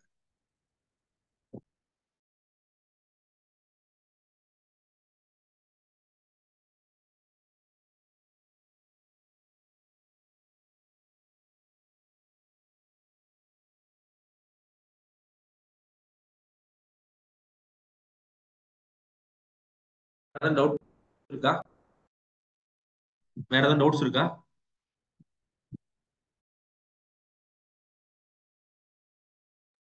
ஸோ நெக்ஸ்ட் வந்து இந்த கான்ஸ்டிடியூஷன் அசம்பிளி வேற எப்படி ஃபங்க்ஷன் ஆச்சு, அதுல யார் என்னென்னலாம் பண்ணாங்க, யார் யாருக்கு என்னென்ன ரோல் இருந்தது அப்படிங்கறத நெக்ஸ்ட் பார்க்கணும். ஸோ அது கொஞ்சம் பெரிய டாபிக். எடுத்தோம் அப்படின்னா ஒரு டாபிக் கம்ப்ளீட் பண்றதுக்கே ஒரு ஹாஃப் அன் ஹவர் மேல ஆயிரும். ஸோ அதனால இதோட இந்த டாபிக்கோட நம்ம இந்த கிளாஸ் வந்து பண்ணிக்கலாம். ஸோ நெக்ஸ்ட் கிளாஸ்ல அதுக்கடுத்து கான்ஸ்டிடியூஷன் அசம்பிளி அதுக்கடுத்து எப்படி ஃபங்க்ஷன் ஆனாங்க, ஃபர்ஸ்ட் செஷன்ல என்னெல்லாம் பண்ணாங்க அப்படிங்கிறதுலாம் நம்ம நெக்ஸ்ட் கிளாஸ் வந்து பார்க்கலாம். ஸோ இதுவரை பார்த்ததுல டவுட்ஸ் இருக்கா, இல்லை ஜென்ரலா டவுட்ஸ் இருக்கா?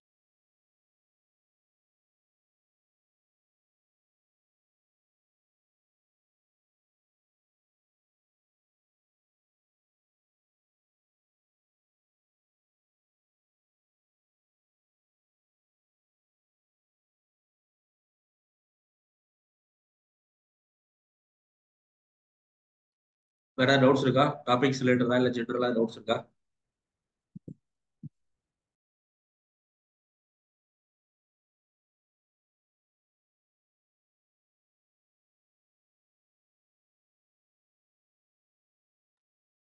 கான்ஸ்டிடியூஷன் அசம்பிளியோட அட்வைசர் அப்படின்னா, கான்ஸ்டிடியூஷன் அசம்பிளி வந்து ப்ராப்பரா ஃபங்க்ஷன் ஆயிட்டு இருக்கா இல்லையா, இல்ல கான்ஸ்டிடியூஷன் அசம்பிளியோட ஃபங்க்ஷன்ல ஏதாச்சும் டவுட் வருது அப்படின்னா, நம்ம ஃபாலோ பண்ற ப்ரொசீஜர் கரெக்டா தப்பா அதெல்லாம் பண்றதுக்கு பேர் தான் constitution advisor.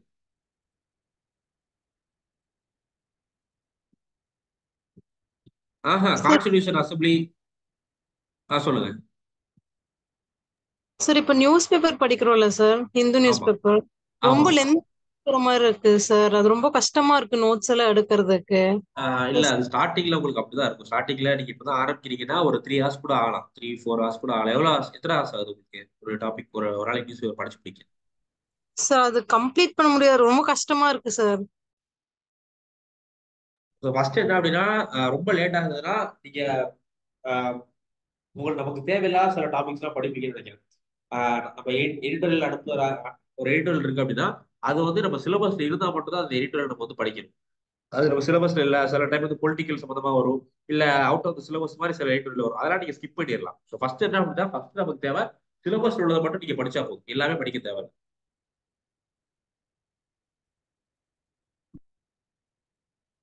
Okay sir. Shall we see newspaper analysis YouTube channel. YouTube channel நீங்க வந்து பார்க்கலாம், பட் ஸ்டார்டிங்ல பாருங்க. ஏன்னா ஸ்டார்டிங்ல வந்து உங்களுக்கு என்ன நியூஸ் படிக்கணும், எப்படி படிக்கணும், அது டீடைல்ஸ்லாம் தெரியாது. ஸோ அதனால ஸ்டார்டிங்ல நீங்க வந்து படிங்க. அனாலிசிஸ் வந்து பாருங்க. யூடியூப்ல நிறைய சேனல்ல போடுறாங்க. டாப் இன்ஸ்டியூட் எல்லாமே, வாஜ்ராப்ல இருந்து எல்லா அகாடமிலுமே வந்து நியூஸ் அனாலிசிஸ் வந்து போடுறாங்க. ஸோ அதுல ஏதோ ஒரு சேனல் வந்து நீங்க ஃபாலோ பண்ணுங்க. அது என்னன்னா ஃபர்ஸ்ட் மட்டும் தான் உங்களுக்கு அந்த நியூஸ் பேப்பர் ரீடிங் எப்படி அப்படிங்கிறத கத்துக்கிறதுக்கு மட்டும் தான் நீங்க வந்து யூஸ் பண்ணுறத தவிர, நீங்க வந்து அதையே நிபுணர் இருக்கக்கூடாது. எதனால அப்படின்னா, ஒரு எடிட்டோரியல நம்ம படிக்கிற பொழுது நீங்க படிக்கும் போது ஒரு மாதிரி இன்டர்பிரட் பண்ணுவீங்க, உங்க ஃப்ரெண்டு படிக்கும் போது ஒரு மாதிரி இன்டர்பிரட் பண்ணுவாங்க. அதே மாதிரி நம்ம படிக்க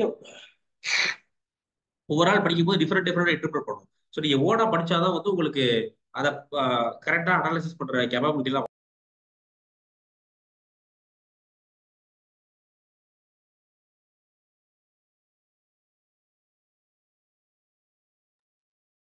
ஸோ அதனால நீங்க நியூஸ் பேப்பர் அனாலிசிஸ் பாத்தீங்க அப்படின்னா, அந்த அனாலிசிஸ் பண்றோடைய பெர்ஸ்பெக்டிவ்ல மட்டும் தான் இருக்கும்.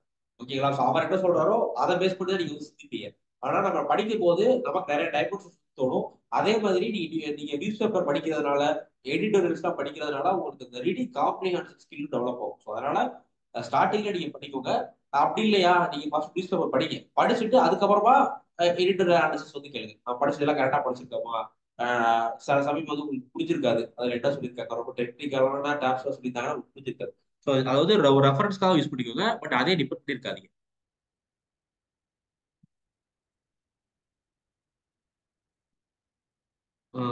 ஸோ தியரியே படிக்க ரொம்ப கஷ்டம் வந்து டைப்ல படிக்கும். இல்ல ஒன் வேர்ட் டைப்லாம் படிக்க கூடாது. நீங்க எது படிச்சாலுமே அனாலிட்டிக்கலா தான் படிக்கணும். ஓகேங்களா? ஸோ மெயின் பெர்ஸ்பெக்டிவ்ல தான் படிக்கணுமே தவிர ஒன் வேர்ட் பாயில நீங்க எதுவும் படிக்க கூடாது.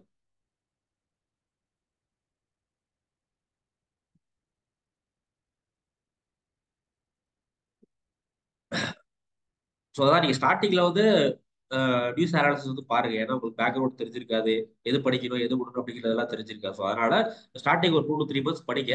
ஒன்ஸ் வந்து பேக்ரவுண்ட்லாம் புரிஞ்சதுக்கு அப்புறமா நீங்க வந்து ஸ்டார்டிங்ல ஓரளவு கம்ப்ளீட் பண்ணதுக்கு அப்புறமா உங்களுக்கு ஓனாவே அந்த ஸ்கில் வந்துடும்.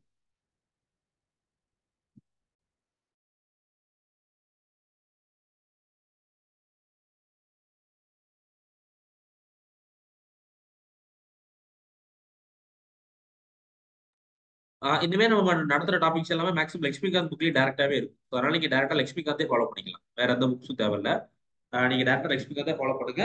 ப்ளஸ் டைம் இருந்தா சமச்சீரும் படிச்சுக்கோங்க. சமச்சீர்ல 11 இந்தியன் கான்ஸ்டியூஷன் புக்.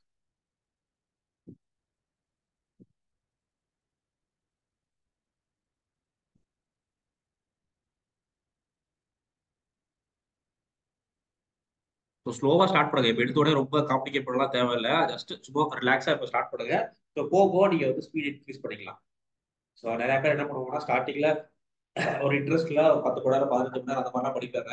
ஆனா போக போக என்ன ஆகும், இன்ட்ரெஸ்ட் கம்மியாகி லாஸ்ட்ல அவங்க டிராப் அவுட் ஆகிற மாதிரி ஆயிடும். அந்த மாதிரிலாம் பண்ணாதீங்க. ஸ்டார்டிங்ல ஜஸ்ட் ரிலாக்ஸா படிங்க. ஃபர்ஸ்ட் நீங்க இப்போ பண்ண வேண்டியது என்ன அப்படின்னா உங்களுடைய ஃபவுண்டேஷன் ஸ்ட்ரென்தன் பண்ணணும். அதே மாதிரி யூபிஎஸ்சி உடைய சிலபஸ் ப்ரீவியஸ் இயர் கொஸ்டின் ரெண்டே நீங்க தான் தரணும். சிலபஸ்ல என்ன டாபிக்ஸா இருக்கு, பிளஸ் வந்து ப்ரீவியஸ் இயர்ல எப்படிலாம் கொஸ்டின் கேட்டிருக்காங்க, அட்லீஸ்ட் டெய்லி ஒரு 10 ப்ரீவியஸ் இயர் கொஸ்டினா எடுத்து பாருங்க சும்மா ரேண்டமா. அப்படி இல்லையா, இப்ப பாலிட்டியில நம்ம ஹிஸ்டாரிக்கல் பேக்ரவுண்ட் முடிச்சாச்சு. அதே மாதிரி கான்ஸ்டிடியூஷன் பத்திர பேசிக்ஸ் படிச்சிருக்கோம். அதுக்கப்புறமா கான்ஸ்டிடியூஷனுடைய மேக்கிங் பத்தி பாதி படிச்சிருக்கோம். இந்த டாபிக்ஸ்ல இருந்ததுலாம் ப்ரீவியஸ் இயர்ல எப்படிலாம் கொஸ்டின் கேட்டிருக்காங்க அப்படிங்கிற மாதிரி நீங்க வந்து அனலைஸ் பண்ணுங்க. ஸோ வேற ஏதாவது டவுட்ஸ் இருக்கா?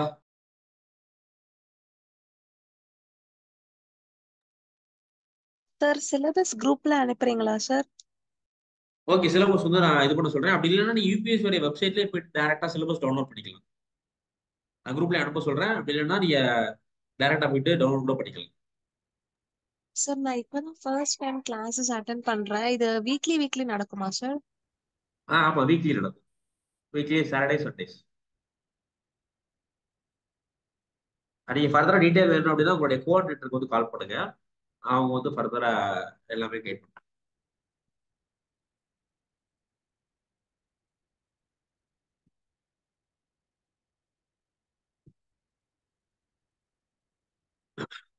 ஓகே, ஸோ டவுட் எதுவும் இல்லை அப்படின்னா நம்ம வந்து செஷன் எட் பண்ணிக்கலாம். ஸோ என்னென்னலாம் பார்த்துருக்கோமோ அதெல்லாம் ரிவைஸ் பண்ணுங்க.